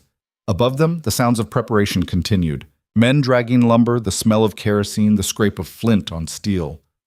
They were going to do it, going to fill this chamber with fire and smoke and death. Boone stripped off his gun belt and coat, anything that might catch or snag. He gave his rifle to Eli. "Don't let them take you alive. Understand?" The boy's face was pale but determined. "Understood." Boone turned to Mara. She was watching him with an expression he couldn't quite read, something between fear and fury, and something else, something that made his chest tighten. "Don't die down there," she said. "Wasn't planning on it." He lowered himself into the water channel. The cold was shocking after the desert heat, stealing his breath. The current was stronger than it looked, pulling at him, urging him forward into the darkness. He took a deep breath, fixed the opening in his mind, and pushed himself into the gap. The tunnel was exactly as tight as it looked, barely wide enough for his shoulders, the stone ceiling so close he could feel it brushing his back. He couldn't turn around, could barely move his arms. The only way was forward, pulled by the current, scraping along stone worn smooth by centuries of flow. The lamplight behind him faded, disappeared. He was alone in absolute darkness. In a space so confined his lungs felt squeezed just from the proximity of the walls. Every instinct screamed at him to go back, to get out, to find air and space and light. But there was no going back. The current was too strong, the tunnel too narrow. He could only go forward or drown trying. His hand touched something sharp, a jutting edge of rock that tore skin from his knuckles. He pushed past it, felt the tunnel angle downward, felt the current strengthen. His lungs were starting to burn. He needed air, needed it now. The tunnel widened slightly, enough that he could get his arms forward, could push against the walls. He kicked, drove himself upward, and broke surface into air that tasted like copper and stone. He gasped, treading water, trying to orient himself. Complete darkness. No sound except the flow of water and his own ragged breathing. He had no idea which direction was out, which was deeper in. No idea if there even was an out. His hand found stone, a wall, rough and natural. He followed it, swimming one-handed, his other arm extended to feel for obstacles. The current had eased here, spreading out into what felt like a larger pool. His boots touched bottom, found purchase. He stood, waist-deep in cold water, and started walking. His hand stayed on the wall, following it around. If this was a chamber, there had to be another outlet. Water this active didn't just pool. It flowed somewhere. His foot found the outlet the hard way, stepping into emptiness and nearly going under. He caught himself, felt the pull of current again. Another tunnel, but this one seemed larger. He could feel air moving, not much, but enough to suggest an opening somewhere ahead. He had no choice. He took a breath and let the current take him. This tunnel was wider, taller, more like a natural cave than a constructed channel. The water moved faster here, tumbling over rocks, creating small rapids. Boone's shoulder hit stone, then his hip, spinning him around. His head went under and he came up coughing, water in his lungs. Then he saw it. Light, faint and gray, but unmistakable. Dawn light, filtering down from somewhere above. The current swept him toward it. The tunnel ceiling dropped lower, forcing him to duck, to angle his body to fit through. Then the water was spreading out again, shallowing, and he was stumbling forward on hands and knees across smooth stone. He collapsed on the bank, chest heaving, every muscle trembling with exhaustion and cold. Above him, through a crack in the rock ceiling, he could see the sky beginning to lighten. He'd made it. He was out. But Mara and Eli were still trapped in that chamber, and the Kincaids were about to burn them alive. Boone forced himself to move. His body protested every step, but he ignored it. He climbed through the crack in the ceiling, emerged into the pre-dawn stillness of the desert. The landscape was familiar. He was maybe a quarter mile from the foundation, on the far side of a low ridge. He could see smoke rising in the distance. They'd already started the fire. He ran, barefoot and shirtless, weaponless and half-drowned. Ran through sage and over rock, ran until his feet were bleeding and his lungs felt like they'd burst. The foundation appeared ahead, surrounded by horses and men. The smoke was thick now, pouring through gaps in the stones. Boone didn't slow down, didn't think, just grabbed a rifle from the nearest horse and started shooting. The first shot took down the man feeding the fire. The second scattered the rest, sent them diving for cover. Boone kept firing, working the lever action as fast as his frozen fingers could manage, creating chaos and confusion. "Mercer!" Holt's voice, furious and disbelieving. "Kill him!" Guns turned toward Boone, but he was already moving, using the horses for cover, circling toward the foundation. He needed to reach Mara and Eli, needed to clear that opening, needed to... The blow caught him from behind, sent him sprawling. He rolled, came up to see Reese Kincaid standing over him, his shoulder bandaged but his gun hand steady. "Should have killed you in that canyon," Reese said. "Probably." Reese raised his gun. Boone tensed, preparing to lunge, knowing he wouldn't make it. The shot that rang out wasn't from Reese's gun. It came from the ridge behind them, followed by a dozen more. Riders poured over the rise. Not Kincaid's men, but townspeople, led by old Gideon with a shotgun across his saddle. They came hard and fast, shouting, firing into the air and at the ground, creating a wall of noise and violence. The Kincaid men broke. They'd signed up for easy intimidation, not a genuine fight against neighbors and former friends. They scattered, running for their horses, abandoning the fire and the siege. Reese stood his ground for a moment longer, his gun still pointed at Boone. Their eyes met. Then Holt's voice called out from somewhere in the chaos, ordering retreat, and Reese lowered his weapon. "This isn't over," he said. "I know." Reese turned and walked away, mounting his horse with deliberate slowness, making it clear he was choosing to leave rather than being driven off. The rest of the Kincaid men followed, riding back toward Dry Mesa in a tight group. Gideon dismounted, moving faster than a man his age should be able to. "The others?" "Down there." Boone pointed at the foundation. "Get that fire out, now." They worked frantically, kicking apart the burning wood, smothering flames with blankets. The smoke was thick and acrid, making Boone's eyes water. He pulled stones aside, clearing the opening, shouting down into the darkness. "Mara! Eli!" Silence. Then coughing, harsh and desperate. "We're here," Mara's voice, weak but alive. "We're here." They pulled them out, Mara first, her face blackened with soot, barely conscious. Then Eli, coughing so hard he couldn't stand. Gideon's people provided water, blankets, support. "The water," Eli managed between coughs. "Did you—" "I found it," Boone said. "It's real. It goes for miles. Enough to supply the whole territory."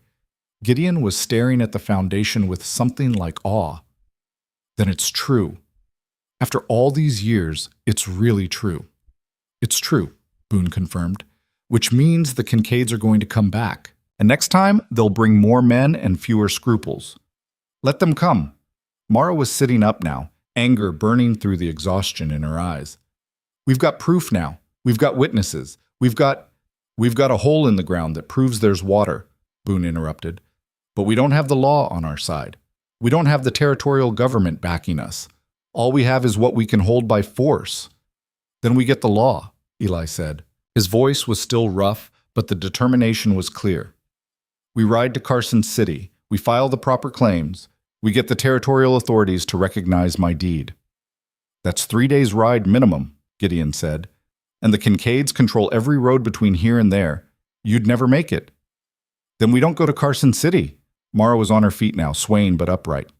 "We bring Carson City here. We make enough noise, create enough of a spectacle, that ignoring us becomes impossible."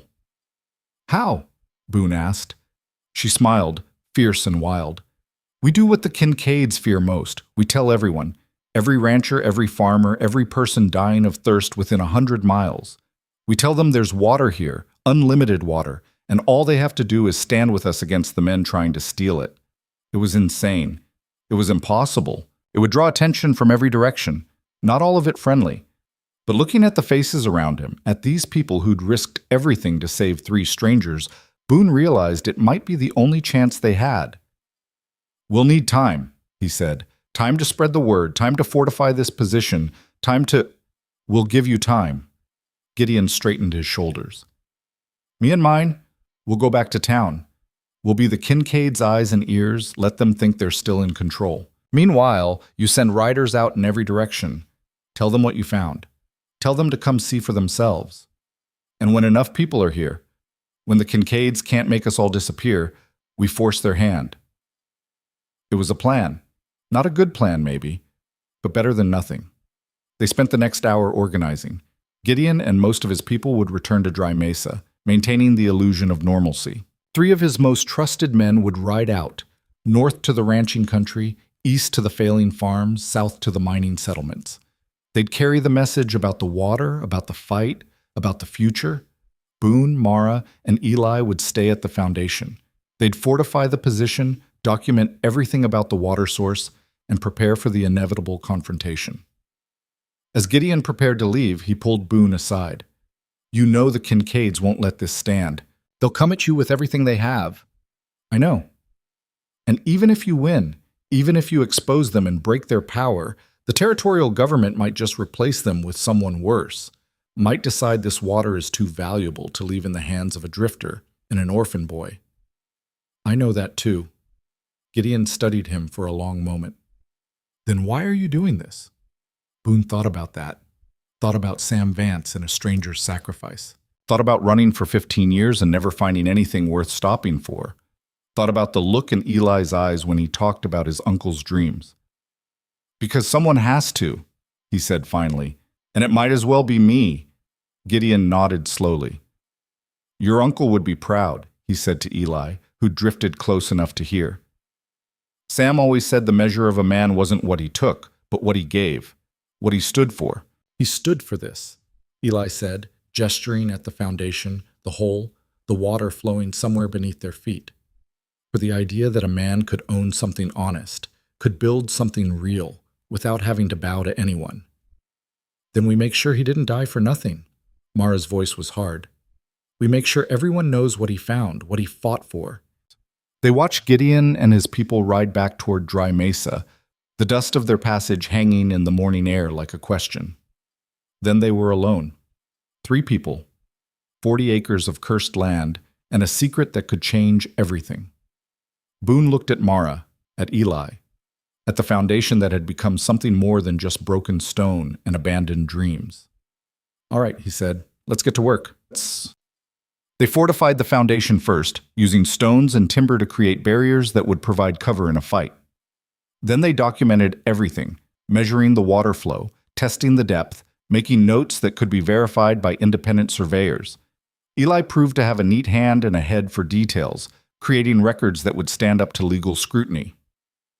Mara took on the task of inventory and logistics. They had limited ammunition, less food, and no way to get more without risking a trip into town. She rationed everything carefully, making what they had stretch as far as possible. As the sun climbed toward noon, they heard horses approaching.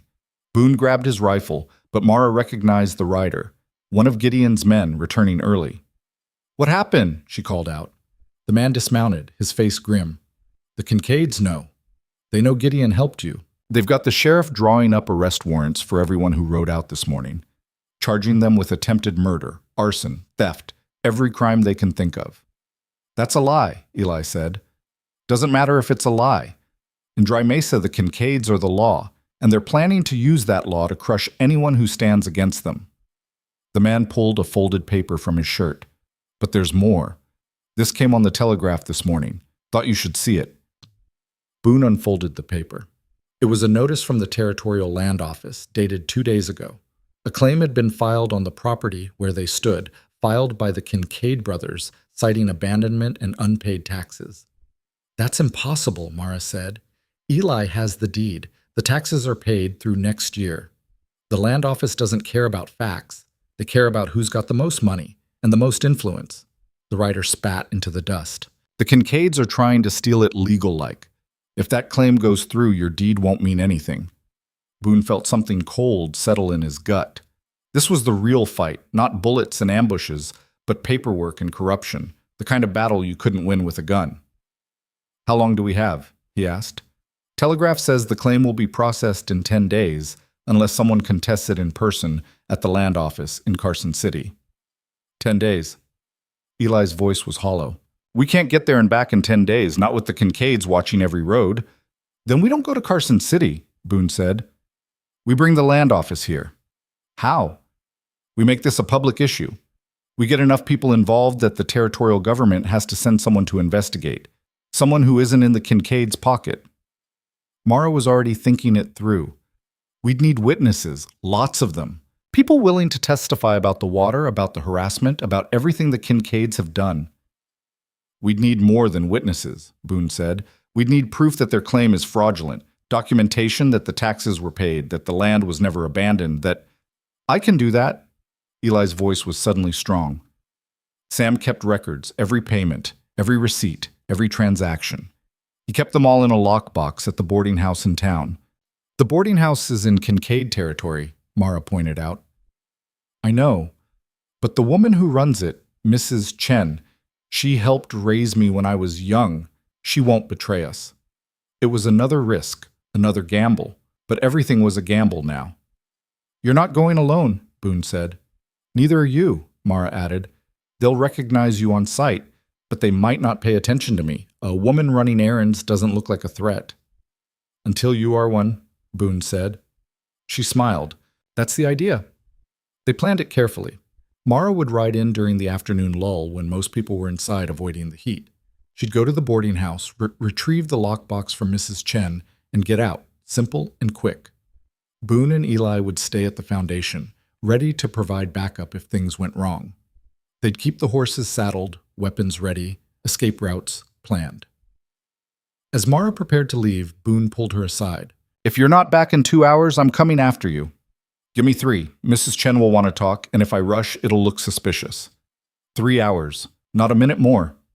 She studied his face, something shifting in her expression. You really think we can do this? Take on the Kincaids? Take on the whole system they've built? I think we don't have a choice. That's not an answer. It's the only one I've got. She nodded slowly, then did something that surprised him. Reached up and touched his face, her fingers gentle against the bruises and cuts that marked his recent battles. Don't die while I'm gone, she said. Wasn't planning on it. You never do. That's what worries me. Then she was on her horse and riding away, her figure growing smaller against the vast emptiness of the desert. Boone watched until she disappeared, a knot of worry tightening in his chest. Eli came to stand beside him. She'll be all right. She knows Dry Mesa better than anyone. That's what worries me. She knows exactly how dangerous it is. They settled in to wait, the minutes crawling past like hours. Boone checked their defenses again, verified ammunition counts, tried to think through every possible scenario. Eli sat by the water channel, staring down into the darkness, his young face troubled. What is it? Boone asked. I keep thinking about what Gideon said, about the government maybe taking this away from us, even if we win, about all of this being for nothing. It won't be for nothing. How do you know? Because even if they take the water, even if they take the land, they can't take what you've proven. That one person standing up to power matters. That fighting for what's right is worth doing even if you lose. Eli looked up at him. You really believe that? I'm here, aren't I? 2 hours passed, then 3. Boone was about to saddle his horse when they heard it, hoofbeats, coming fast from the direction of town. Multiple riders. He grabbed his rifle, took position behind the stone barriers. Eli did the same, his hands steady despite the fear in his eyes. The riders appeared over the ridge, 5 of them, and at the front was Mara, bent low over her saddle, pushing her horse to its limit. Behind her, the others were gaining ground. They're chasing her, Eli said, his voice tight. Boone was already sighting down the rifle. Get ready to cover her when she comes in. The distance closed. Boone could see the pursuers now, Kincaid men, weapons drawn. One raised a pistol, fired at Mara's back. The shot went wide, but it was close enough that her horse shied, nearly throwing her. Boone fired, the shot carefully placed to hit dirt in front of the lead rider's horse. The animal reared, throwing off the pursuit's rhythm. He worked the lever, fired again, kept the pressure on. Mara hit the foundation at a full gallop, practically fell from her horse. She was clutching something against her chest, a metal box, dusty and dented. I got it, she gasped. But they saw me. Mrs. Chen tried to warn me, but later. Boone fired twice more, forcing the pursuers to scatter. Get under cover. The Kincaid men pulled back out of rifle range, regrouping. Boone counted them, 5, all armed, all looking angry enough to be dangerous. But they weren't attacking. They were waiting. What are they doing? Eli asked. Then Boone saw why. More riders were coming from town. A lot more. He counted a dozen, then 20, then stopped counting because it didn't matter anymore. The Kincaids had brought an army. They came in a line that stretched across the horizon like a dark stain spreading over clean canvas. Boone counted 30 men, maybe more, all armed and riding with the confidence of those who'd never faced real resistance. At their center rode Holt and Reese Kincaid, the brothers sitting their horses like generals surveying a battlefield they'd already won. "We can't fight that many," Eli said, his voice steady despite the fear that had to be coursing through him. "No," Boone agreed. "We can't." Mara was checking the lockbox, her fingers working the rusted latch. "Then what do we do?" "We make them think twice about attacking." He stood up from behind the stone barrier, making himself visible, his rifle held loosely across his chest. The message was clear, not surrendering, but not immediately hostile either. The kind of posture that made violent men pause to consider their options. The Kincaid army halted about 60 yards out, just beyond comfortable rifle range. Holt dismounted, walking forward with deliberate slowness, his hands spread to show they were empty. Reese stayed mounted, his bandaged shoulder a visible reminder of how the last confrontation had ended. "Mercer," Holt called out, "we need to talk." "So talk." Holt came closer, stopping at 30 yards, close enough to be heard clearly, far enough to dive for cover if shooting started. "You've put me in a difficult position. I came out here prepared to be reasonable, to offer you one last chance to walk away from this with your lives. But my brother," he gestured back at Reese, "my brother wants blood, wants to make an example that'll be remembered for years." "Your brother should want better aim," Boone said. "Might have ended differently in that canyon." Reese's face darkened, but Holt just smiled.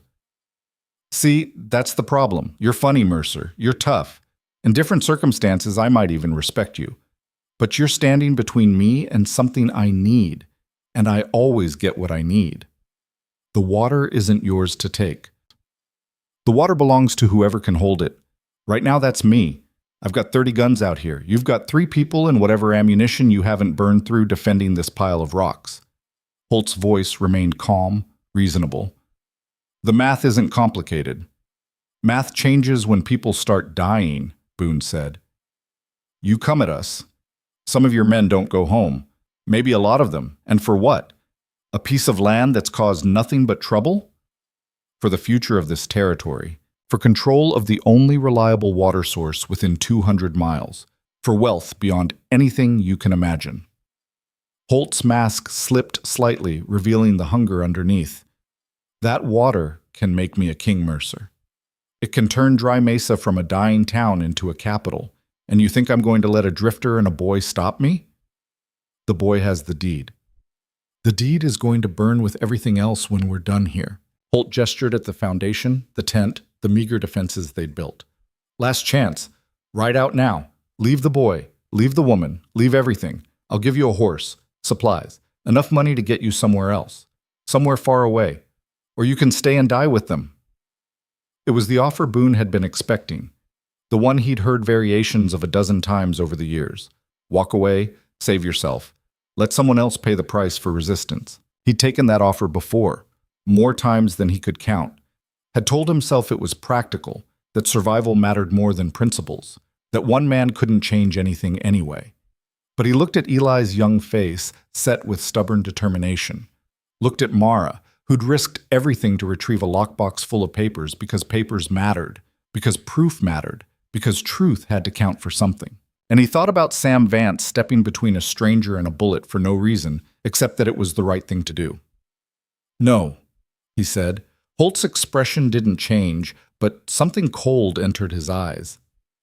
"You're choosing to die for people you barely know, for a cause that's already lost." "Maybe, but I'm choosing. That's more than most people get." For a long moment, Holt just stared at him. Then he nodded slowly, turned, and walked back toward his men. When he reached them, he didn't remount his horse. Instead, he drew his pistol and fired a single shot into the air. The sound echoed across the desert like a starting bell. "Take them," Holt said. The line of riders surged forward, spreading out as they came, rifles raised. Boone dropped behind the stone barrier, bringing his own rifle up. Beside him, Mara and Eli took their positions. "Don't shoot unless you've got a clean target," Boone said. "Make every bullet count." The first volley from the Kincaid men was wild, meant to intimidate rather than kill. Bullets chewed up dirt and ricocheted off stone, but none came close to hitting anything vital. They were testing the defenses, seeing how much resistance they'd face. Boone picked his target carefully. One of the men on the far left flank, riding too tall in his saddle, too confident. He led the shot slightly, accounting for movement, and squeezed the trigger. The man jerked, grabbed his arm, and wheeled his horse away. Mara fired twice in quick succession, forcing two more riders to break off their approach. Eli's shot went high, but it was close enough to make his target think twice. The charge faltered, the riders pulling back to regroup. They'd drawn first blood, but they'd learned that charging the foundation head-on would cost them. "They'll try to flank us," Mara said, already shifting position to cover the eastern approach. She was right. Half the riders were circling wide, trying to find an angle where they could fire down into the foundation from the sides. Boone and the others had to keep moving, constantly repositioning to cover multiple approaches. Their limited numbers stretched dangerously thin. The second assault came from 3 directions simultaneously. The Kincaid men had learned their lesson. They stayed out of effective rifle range, firing from a distance, using volume to compensate for accuracy. It was a siege tactic, meant to pin them down and exhaust their ammunition. Boone fired sparingly, only when he had a clear shot. Watched his bullet count drop. 10 rounds left. 8, 6. "We can't keep this up," Eli said, his voice tight. "I know. So what do we do?" Boone scanned the landscape, looking for something, anything they could use. His eyes fell on the foundation itself, on the opening they'd partially covered, on the water flowing somewhere beneath their feet. "The tunnel I used to escape," he said. "Can you fit through it?" "Probably." "Why?" "Because if this goes bad, if they breach our position, you take that lockbox and you go down there. You follow the water out the way I did. And you don't stop until you reach someone who can help. I'm not leaving you." "You are, if I tell you to." Boone's voice was hard. "That lockbox is the only proof we have. The only thing that might make the territorial government pay attention. You lose that, everything Sam died for was meaningless." Mara had been listening, her face tight. "He's right, Eli. If it comes to that, we've already lost," Eli said. "Because even if I get out, even if I reach Carson City with the proof, the Kincaids will just claim we forged the documents. They'll say we're troublemakers who got what we deserved, and nobody will care enough to question it." He was probably right. The system was designed to protect men like the Kincaids, to dismiss people like them as inconvenient noise. But Boone couldn't let himself believe that, couldn't accept that this fight would end with nothing but graves and silence. The shooting intensified. The Kincaid men were getting bolder, riding closer, their bullets finding the gaps in the stone barriers. One shot passed so close to Boone's head he felt the heat of it. Then, from somewhere beyond the ridge to the north, he heard something that changed everything. Gunfire, but not aimed at them. Aimed at the Kincaid men from behind. Boone risked a look over the barrier and saw riders pouring over the ridge, maybe 15 or 20 of them, firing as they came. They weren't organized like soldiers, weren't riding in formation. They were ranchers and farmers, wearing work clothes and carrying hunting rifles, attacking with the desperate fury of people who'd finally had enough. The Kincaid line fractured. Men wheeled their horses, trying to face this new threat. Their siege suddenly turned into a two-front battle.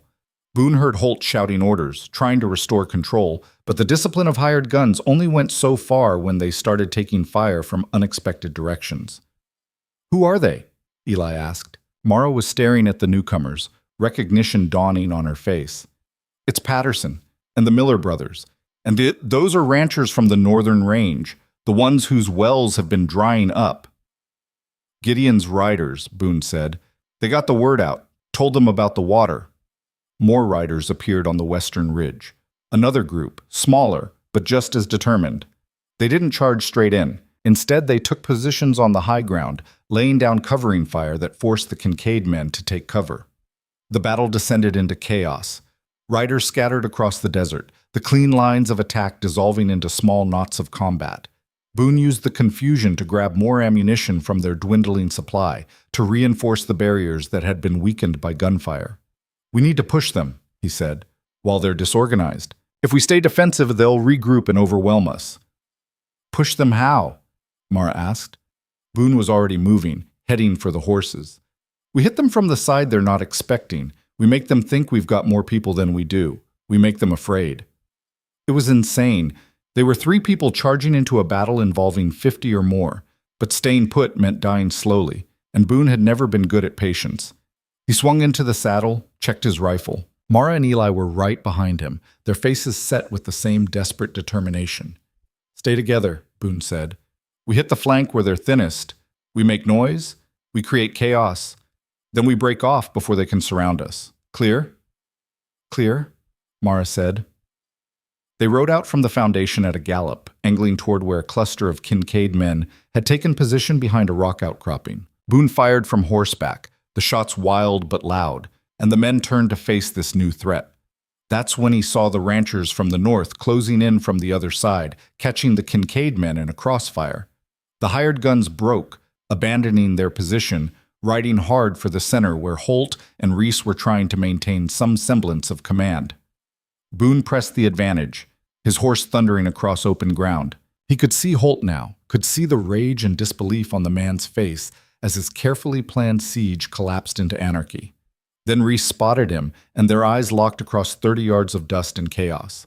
The younger Kincaid brother raised his rifle, and Boone knew he had maybe a second before the shot came. He yanked his horse sideways, felt the bullet pass where his chest had been a heartbeat before. Returned fire, saw Reese's horse rear, throwing the man from the saddle. Holt was screaming now, his voice rising above the gunfire. "Fall back! Fall back to town!" It was a retreat, but not a rout. The Kincaid men pulled back in organized groups, covering each other, maintaining enough discipline to avoid being massacred. But they were leaving, abandoning the foundation, abandoning the fight. Boone didn't pursue. Let them go. Let them lick their wounds and wonder what had just happened. The shooting tapered off, then stopped. An eerie silence settled over the desert, broken only by the labored breathing of exhausted horses and the moans of wounded men. Boone dismounted, his legs unsteady. Around him, the ranchers and farmers who'd come to their aid were doing the same, checking themselves for injuries, looking at each other with the dazed expression of people who'd just survived something they didn't fully understand. A man rode forward, tall and weathered, with the look of someone who'd spent 50 years fighting the land and only recently started winning. He extended a hand. "Patterson," he said, "we got word about the water, about what you found." Boone shook his hand. "You came." "Of course we came. You think we'd pass up a chance to stick it to the Kincaids? They've been bleeding us dry for years, charging premium rates for water that barely trickles. Now you're saying there's enough for everyone?" Patterson gestured at the foundation. "Had to see it for myself." "It's real," Eli said, stepping forward. 60 feet down, there's an underground river, enough flow to irrigate thousands of acres. Patterson studied the boy, something shifting in his expression. "You're Sam Vance's nephew." "Yes, sir." "Your uncle was a good man. He helped me out once, few years back, loaned me money to fix a windmill when the bank wouldn't, never asked for it back." Patterson's voice roughened. "I owe him, and I owe you for proving he wasn't crazy for believing in this land." Other ranchers were approaching now, clustering around the foundation, asking questions, wanting to see proof. Mara opened the lockbox, pulling out Sam's carefully maintained records, the deed, the tax receipts, the survey documents. Everything that proved Eli's claim was legitimate. "The Kincaids filed a counterclaim," she explained. "Said the land was abandoned, taxes unpaid. They're trying to steal it legally." "Like hell," one of the Miller brothers said. "We all know the Kincaids' definition of legal, which is whatever serves them." "We've got 10 days to contest the claim in Carson City," Boone said, "but we need more than just documents. We need witnesses willing to testify about what the Kincaids have done, about the harassment, the intimidation, the murders," Patterson said quietly. "Sam wasn't the first person to die for crossing them, won't be the last unless we stop them." "You willing to testify to that?" Mara asked. "I'll testify to whatever helps bring them down. So will most of the men here." Patterson looked around at the assembled ranchers, reading agreement in their faces. "We're done being afraid, done letting them run our lives." It was the break they needed. Boone felt something shift inside him. Not hope exactly, but something close to it. The sense that maybe, just maybe, this fight wasn't already lost. "We'll need to move fast," he said. "The Kincaids will regroup. They'll come back with more men, or they'll try something else. We can't give them time to... They're already trying something else. The voice came from behind them, and Boone turned to see Gideon riding in, his face grim. Just got word from town. The sheriff's forming a posse. Says you three are wanted for murder, arson, and theft. Says anyone harboring you will be arrested as accomplices. That's a lie, Eli said. Of course it's a lie. But it's a lie backed by the Kincaid's authority. And there's enough people in Dry Mesa scared enough to believe it, or at least pretend to. Gideon dismounted, his old bones protesting. They're going to try you. Public trial in the town square tomorrow at noon. They've already got the judge lined up. Man named Horace Blackwell. Been in their pocket since he arrived last year. A trial. Mara laughed, but there was no humor in it.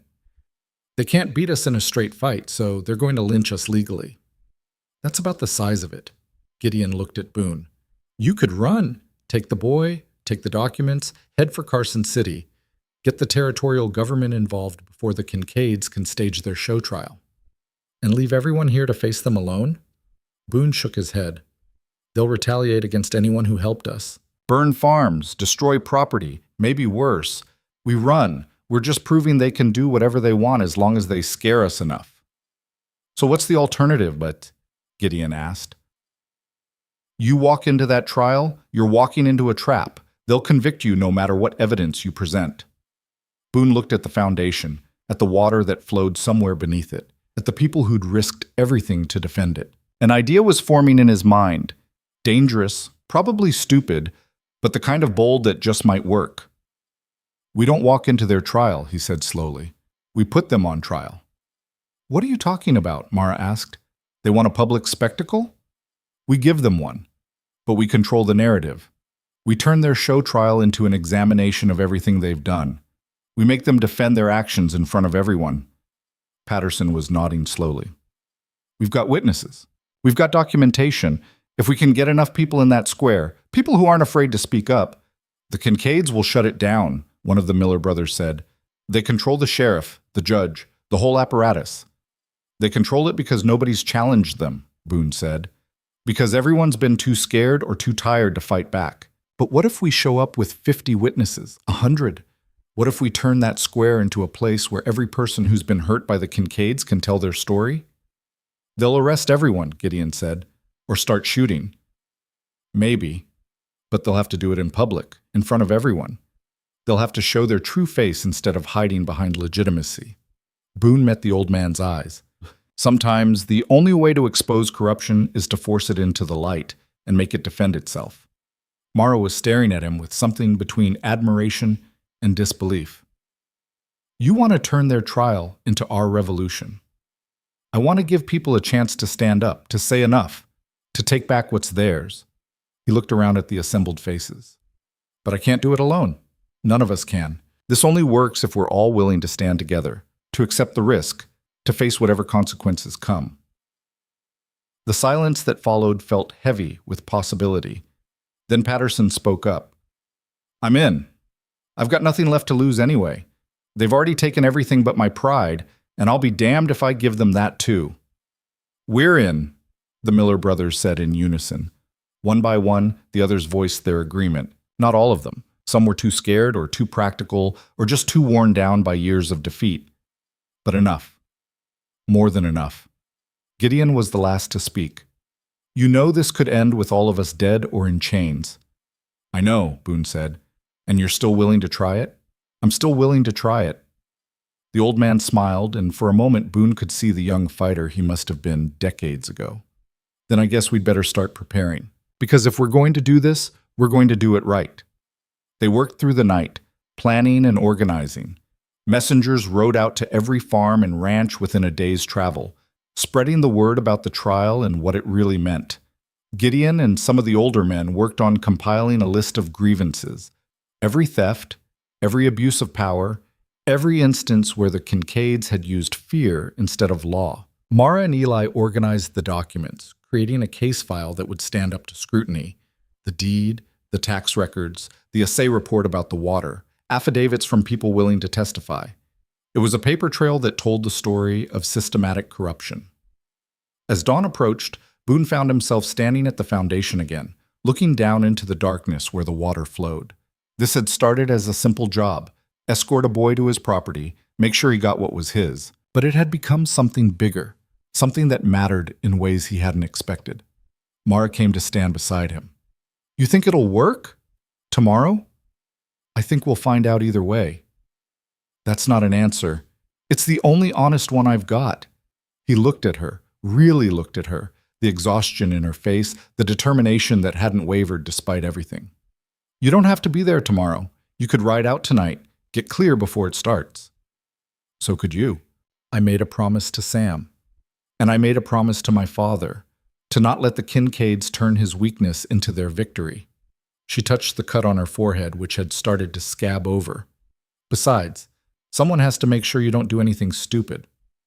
Little late for that. She laughed, the sound surprising and genuine. Yeah, I guess it is. They stood in comfortable silence, watching the sky lighten in the east. In a few hours, they'd ride into Dry Mesa. They'd face the Kincaids' mockery of justice. They'd either expose the corruption that had poisoned this town for a decade, or they'd die trying. Boone, Mara said quietly, when this is over, if we survive it, what are you going to do? He'd been asking himself the same question. For 15 years, he'd been a drifter, always moving, never staying, never letting himself care about anything beyond the next town and the next job. But something had changed. Maybe it was Sam's sacrifice. Maybe it was seeing what people could do when they stopped being afraid. Maybe it was the woman standing beside him, asking questions about a future he'd stopped believing in years ago. I don't know, he said honestly. Ask me again tomorrow. That's assuming there is a tomorrow. There's always a tomorrow. Question is whether we're around to see it.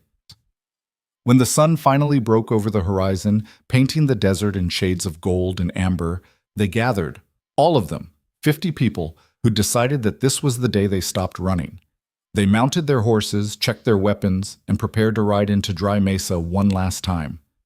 Eli sat his horse beside Boone, the lockbox strapped behind his saddle, his young face set with a determination that made him look older than his years.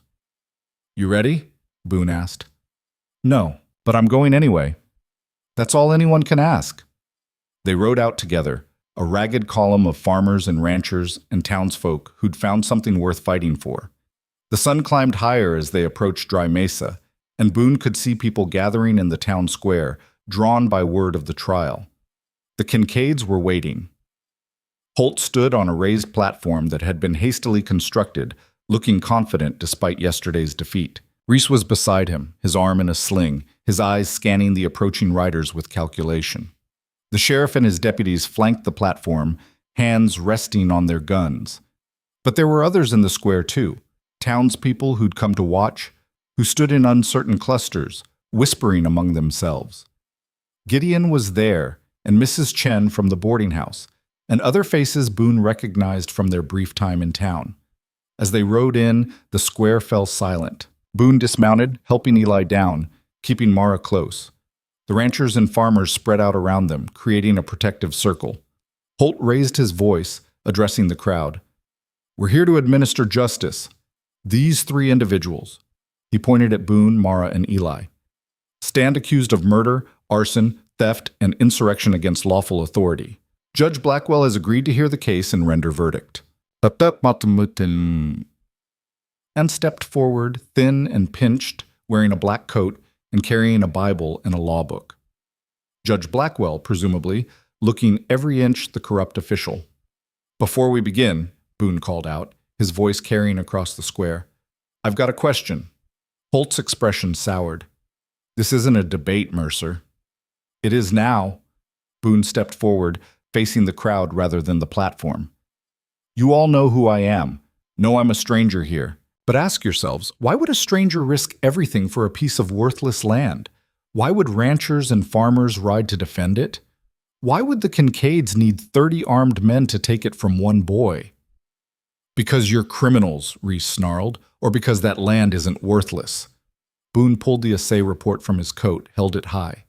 Because underneath it flows enough water to supply this entire territory.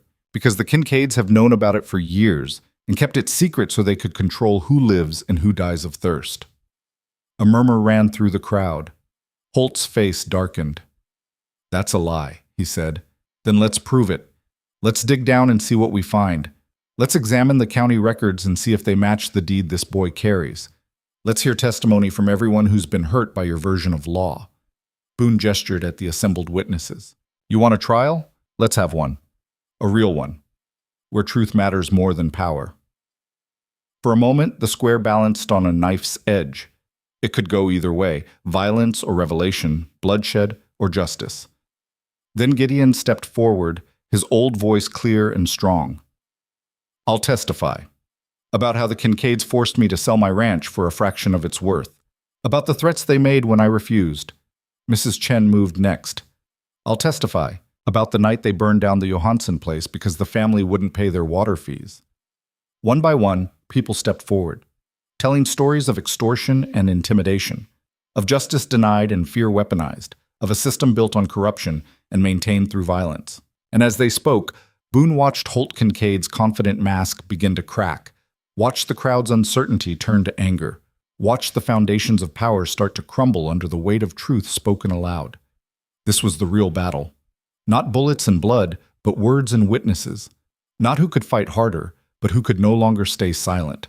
The revolution had begun. The testimony continued, each voice adding weight to the others, building into something that couldn't be ignored or dismissed. Patterson spoke about water rights stolen through fraudulent contracts. The Miller brothers described watching their cattle die while the Kincaids sold water at prices no honest rancher could afford. A woman named Sarah Dobbs told how her husband had disappeared after challenging a land assessment, his body found 3 weeks later in a canyon with a bullet in his back. Through it all, Holt Kincaid's face grew darker, his composure cracking like sun-baked earth. Reese had his hand on his gun, his eyes darting between the crowd and his brother, waiting for the signal to act. Judge Blackwell tried to restore order, banging a makeshift gavel against the platform. This is highly irregular. These proceedings have devolved into chaos and slander. I'm calling a halt to, you'll do no such thing. The voice came from the edge of the square, authoritative and unexpected. A man pushed through the crowd, 50s, wearing a dust-covered suit and a badge that caught the sunlight. Behind him came 4 more men, all armed, all carrying themselves with the unmistakable bearing of lawmen who actually believed in the law.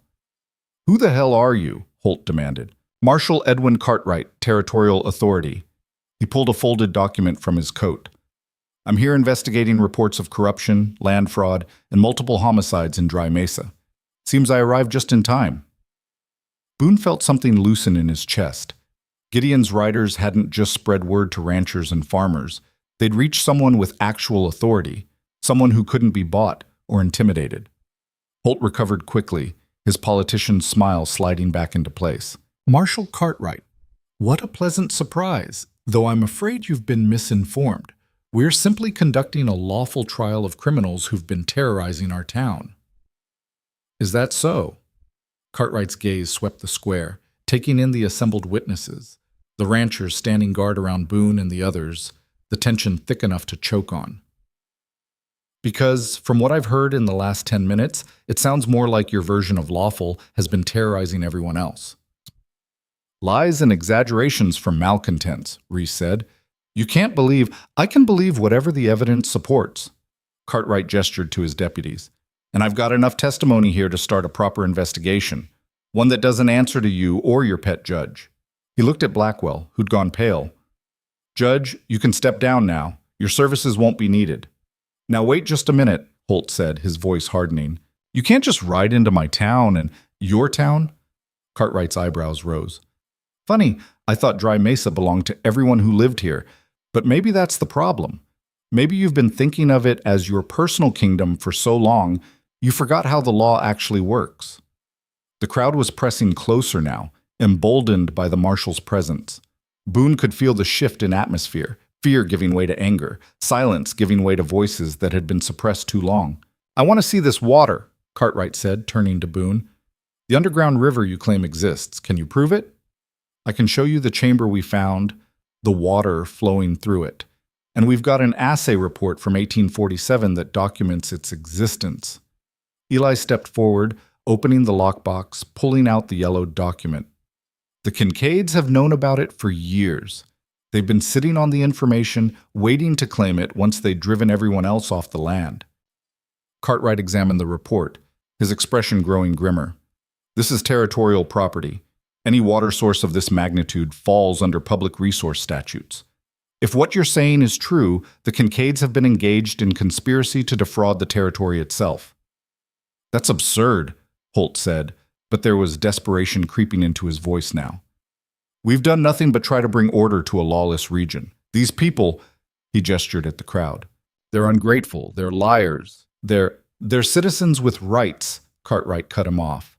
And unless you can provide evidence to the contrary, I'm inclined to believe them over a man who's been accused of murder by multiple witnesses. He nodded to his deputies. Take the Kincaid brothers into custody. We'll be conducting a full investigation, and I want them where I can find them. Reese's hand moved toward his gun. It was an instinctive gesture, born of years of using violence to solve problems. But before he could draw, Patterson and two of the Miller brothers had rifles pointed at him. Don't, Patterson said quietly. It's over. For a long moment, Reese stood frozen, his hand hovering over his weapon, his face twisted with rage and disbelief. Then Holt touched his arm. Let it go, Holt said, his voice empty. We'll fight this in the courts, with proper lawyers, proper procedure. This isn't over. But it was. Boone could see it in the way the crowd looked at the brothers, not with fear anymore, but with contempt. Could see it in how the sheriff and his deputies had quietly backed away, distancing themselves from their former employers. Could see it in Holt's eyes, where the certainty of power had been replaced by the desperate calculation of a man watching his empire crumble. The deputies moved forward, producing manacles. Holt submitted without resistance, maintaining his dignity even in defeat. Reese fought briefly, snarling curses, but he was one man against four trained lawmen. They subdued him and led both brothers away toward the jail they'd used to intimidate so many others. The square erupted. People were shouting, some in triumph, some in disbelief, some just releasing years of pent-up fear and frustration. Boone found himself surrounded by ranchers and townspeople, hands reaching out to shake his, voices thanking him for something he still wasn't sure he'd done. Through the chaos, Cartwright made his way to Boone's side. I need you and the boy to come with me to the foundation. I want to see this water with my own eyes, get independent verification, start building a case that'll hold up in territorial court. What happens to the property? Eli asked. To my deed? If everything you've told me is accurate, your claim stands. The taxes are paid, the ownership is clear, and the Kincaid's counterfiling was fraudulent. Cartwright studied the boy with something like respect. But you need to understand, water rights are complicated. The territory may claim jurisdiction over the source itself, which means you'll own the land but not necessarily control over the water. I don't want to control it, Eli said. I just want it to be available to anyone who needs it. That's what Sam wanted, to prove the land had value, to give people hope. Cartwright nodded slowly. Then we'll see what we can work out. Fair access, reasonable fees to maintain infrastructure, oversight to prevent abuse. It'll take time to set up properly, but he looked around at the assembled crowd. I think these people have proven they're willing to wait for justice if it actually arrives. They rode out to the foundation. Boone, Eli, Mara, Cartwright, and his deputies, along with the surveyor the marshal had brought and a dozen witnesses to verify everything. The crowd followed at a distance, wanting to see, needing to believe. At the foundation, Boone led them down into the chamber. The water still flowed through its ancient channel, cold and pure and inexhaustible. The surveyor took measurements, made notes, examined the stonework with the careful attention of a man who understood what he was seeing. This is pre-colonial construction, he said, his voice filled with wonder. Native engineering, probably centuries old. They must have tapped into the aquifer deliberately, created this channel system to distribute water. He looked up at the opening above. And we just built over it, forgot it existed, let it become legend instead of resource. Until Sam Vance remembered to look, Eli said quietly. They spent hours documenting everything, the water flow rate, the mineral content, the depth and extent of the aquifer. By the time they emerged back into afternoon sunlight, Cartwright had enough evidence to support federal intervention and territorial oversight. This changes everything, he said, looking out at the desert that suddenly seemed less barren, less hopeless. With water like this, the whole region could support 10 times its current population. Agriculture, industry, real development. He turned to Eli. Your uncle found something remarkable, something that'll outlive all of us. Back in Dry Mesa, the town had transformed. Without the Kincaid's shadow hanging over it, people moved differently, backs straighter, voices louder, faces showing something other than fear for the first time in years. The saloon had been reclaimed by townspeople who renamed it on the spot, painting over the Kincaid name with broad strokes that felt like absolution. Gideon found Boone as the sun started its descent toward the western mountains. Marshall wants to know if you'll testify at the trial. He's building a case for conspiracy, fraud, and murder. Says your testimony about what happened, the ambushes, the siege, all of it, would be crucial. When? Territorial court convenes in 6 weeks. Carson City. Gideon studied Boone's face. You planning to still be around in 6 weeks? It was the question Boone had been avoiding. 6 weeks ago, he would have laughed at the idea of staying anywhere that long. Would have been gone already, vanished into the next territory before complications could catch up with him. But he looked at Eli, who was showing the surveyor's notes to Mrs. Chen and explaining what they meant for the town's future. Looked at Mara, who was organizing a committee to manage water distribution until the territorial government could establish proper oversight. Looked at all the people who'd stood with them, who'd found courage in each other. Yeah, he said. I'll be around. Gideon smiled. Good. Because we're going to need help building the infrastructure, pipes, pumps, distribution systems. It's going to take months, maybe years, to do it right. Could use a man who knows how to get things done. I'm not an engineer. No, but you're someone people trust, someone who proved that fighting back matters. Gideon clasped his shoulder. That's worth more than technical skill. As evening fell, the town held something that looked almost like a celebration. Not organized, not formal, just people gathering in the square to share food and stories, and the strange, fragile sense that maybe tomorrow would be better than yesterday. Boone found himself standing at the edge of it all, watching but not quite part of it. He'd never been good at belonging, never learned how to accept the kind of connection that came from shared struggle. Mara appeared beside him, carrying 2 cups of coffee. She handed him one without a word, and they stood in comfortable silence. You did it, she said finally. Saved the boy, broke the Kincaids, changed everything. We did it, he corrected. Wasn't just me. No, but it started with you, with a stranger who could have walked away but didn't. He sipped the coffee, which was terrible but warm. Sam started it. I just finished what he couldn't. Is that what you tell yourself? There was something in her voice, not mockery, but understanding, that this was all about a debt to a dead man. Wasn't it? Maybe at first, but somewhere along the way it became about more than that. About standing for something instead of running from everything. She looked at him, her eyes reflecting the firelight from the square. You've been running a long time, Boone Mercer. Question is, are you done? He didn't answer right away. Watched Eli laughing with some of the younger ranchers, already being accepted as one of them, despite his age. Watched people who'd been strangers days ago talking like neighbors, like friends, like a community remembering how to be one. I don't know, he said honestly. Staying in one place? That's never worked out for me. Maybe because you never stayed long enough to find out if it could. She set down her cup, turned to face him fully. I'm not asking you to decide right now. Not asking for promises you can't keep, but I'm asking you to think about what it might mean to have a home instead of just stopping places. Before he could respond, Eli came running over, his face flushed with excitement. Boone! The surveyor says he can help me file for water rights as a minor if I have a guardian cosign. Says with proper documentation, we can establish a trust that'll protect the source from future exploitation. The boy's words tumbled over each other. But I need someone to stand as guardian until I'm of age. Someone the territorial court will approve. Someone who... Me, Boone said, the word surprising him as much as it did Eli. You're asking me. I'm asking you. Eli's expression turned serious, older than his years. Sam trusted you. I trust you. And I can't think of anyone else who'd fight for this the way you have. It was another tie, another commitment, another reason to stay rooted when every instinct screamed to keep moving. But looking at the boy's face, so much hope mixed with fear of rejection, Boone found he couldn't say no.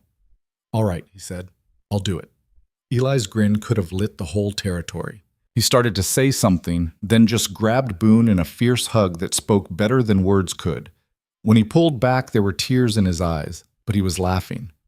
"Thank you. Sam would have been so grateful." "Your uncle was a better man than me," Boone said quietly. "But I'll try to do right by you, by his memory." Eli nodded, then ran back to the surveyor, already full of questions and plans. Boone watched him go, feeling the weight of responsibility settle onto shoulders that had spent years carrying nothing but survival. Mara was smiling. "So, 6 weeks just became a lot longer. Seems that way. And you're okay with that?" He thought about it. Really thought about it. Thought about what it meant to be responsible for another person's future. To be part of something bigger than himself. To stop running and start building. "Ask me again in 6 weeks," he said. Then added, "Or maybe 6 months. That's progress anyway." The celebration continued around them, voices rising into the night air. Someone had produced a fiddle, and rough music filled the square. People were dancing, laughing, living without fear for the first time in years. Cartwright approached, his expression serious. "I've been going through the county records. The Kincaids kept meticulous documentation of every transaction, every deal, every piece of property they acquired. Probably thought it made them look legitimate." He shook his head. "Instead, it's a roadmap of corruption. Every bribe, every threat, every time they abuse their authority, it's all there in black and white." "How bad is it?" Boone asked. "Bad enough that they'll spend the rest of their lives in territorial prison, if not worse. I've got evidence of at least 3 murders they ordered, a dozen cases of extortion, systematic fraud." He trailed off. "The territory is going to have to basically rebuild local government from scratch. New sheriff, new land assessor, new water commission. It's going to be chaos for a while." "Better chaos than order built on fear," Mara said. "Agreed." Cartwright looked at them with something like respect. "You all did something remarkable here. Most people just accept that power and corruption go hand in hand, that fighting back isn't worth the cost. But you proved that wrong." "We got lucky," Boone said. "If you hadn't shown up when you did, luck is what happens when courage meets opportunity. You created the opportunity. I just arrived in time to make it stick." Cartwright tipped his hat. "Anyway, I wanted to thank you, all of you, and let you know that the territory is going to recognize your claims and your efforts. There will be compensation for those who lost property to the Kincaids, restitution for families of those who died. It won't undo the damage, but it's a start." After he left, Boone found a quiet spot at the edge of the square, away from the noise and the celebration. He needed a moment to process everything that had happened, everything that had changed. Mara found him again, because of course she did. She had a way of knowing when he needed company and when he needed to be alone, and some instinct for which was which. "Hiding?" she asked. "Thinking. About? About how I ended up here. How a simple promise to a dying man turned into," he gestured at the square, at the town, at everything. "All of this. Promises have a way of growing if you let them," she said. "They start small, escort a boy, deliver a deed, but they open doors to bigger things, better things. Or they trap you in places you never meant to stay." Is that what you think this is? A trap?" He looked at her, really looked at her, and saw not just the fierce woman who'd risked everything to retrieve a lockbox of documents, but someone who'd chosen to stand with him when running would have been smarter. Someone who'd asked him questions about the future instead of just accepting that he didn't have one. "No," he said slowly, "not a trap, just unexpected. The best things usually are." She moved closer, and there was something in her eyes that made his breath catch. "I meant what I said earlier.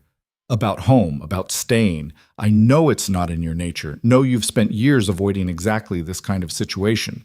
But Boone," she touched his hand, the gesture simple but heavy with meaning. "What if this is where you're supposed to be? What if all that running was just getting you here? What if I fail? What if I can't be what Eli needs, what this place needs? What if you can?" She stepped closer still, close enough that he could see the flecks of gold in her brown eyes, could smell sage and dust and something that was distinctly her. "What if you're exactly what we need? Someone who knows how to fight, but also knows when to stop running. Someone who understands that home isn't a place you find, it's something you build? He wanted to argue, to list all the reasons why this was a bad idea, why getting attached was dangerous, why people like him didn't get to have homes and futures and second chances. But instead he found himself saying, I don't know how. Then we'll figure it out together. She smiled, fierce and beautiful and utterly without fear. That's what people do when they decide to stay. They figure it out together. The music from the square swelled, and someone called for Mara to come dance. She squeezed his hand once, then turned to go. But she stopped, looked back at him. For what it's worth, she said, I'm glad you stayed. Glad you fought. Glad you're here. Then she was gone, pulled into the celebration, leaving Boone standing in the shadows with a feeling in his chest he couldn't quite name. The night wore on. The celebration eventually wound down, people drifting back to their homes and ranches with promises to return, to help build, to be part of whatever came next. Eli fell asleep sitting against a wall, exhausted by everything, and Boone carried him to a room at the boarding house that Mrs. Chen insisted they take. On the house, she said, for as long as you need it. We can pay, Boone said. I know, but I'm offering it anyway. This town owes you more than we can ever repay. Least I can do is make sure you have a place to rest. He laid Eli on the bed, pulled off the boy's boots, covered him with a blanket. The kid didn't stir, lost in the deep sleep of the young and the exhausted. Boone stood watching him for a moment, thinking about the responsibility he'd just accepted, the future he'd just committed to. Then he went back downstairs where Mara was helping Mrs. Chen clean up the celebration's debris. He asleep? Mara asked. Like the dead. Good. He's earned it. She set down the cups she'd been collecting. We all have. They worked in silence for a while, restoring order to the square. When they were done, the town looked peaceful in the moonlight, quiet and still, but no longer oppressed, just resting. What happens now, Shamam? Boone asked. Now we rebuild. We create systems for water distribution, establish fair governance, help people recover what they lost. It'll take time, probably years. She looked at him. You think you can stay that long? I think I can stay as long as it takes. That's not really an answer. It's the best one I've got. She laughed softly. I'll take it, for now. They stood in the empty square, the desert wind carrying the promise of cooler air to come. Above them, stars wheeled in patterns that had existed long before Dry Mesa and would continue long after. But here, now, in this moment, things had changed. Power had shifted. Fear had been challenged and defeated. People had remembered what it meant to stand together. I should check on Eli, Boone said, not really wanting to leave but not knowing what else to say. He's fine. Probably won't wake until noon tomorrow. Mara moved closer, her expression serious. Can I ask you something? Yeah.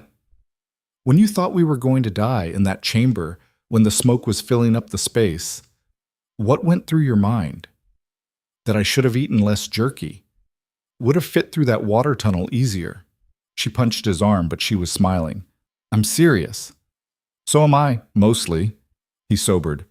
I thought about Sam, about how he'd saved my life and I was about to waste it, about how if I was going to die, at least it was for something that mattered. And now? Now that you're not dying?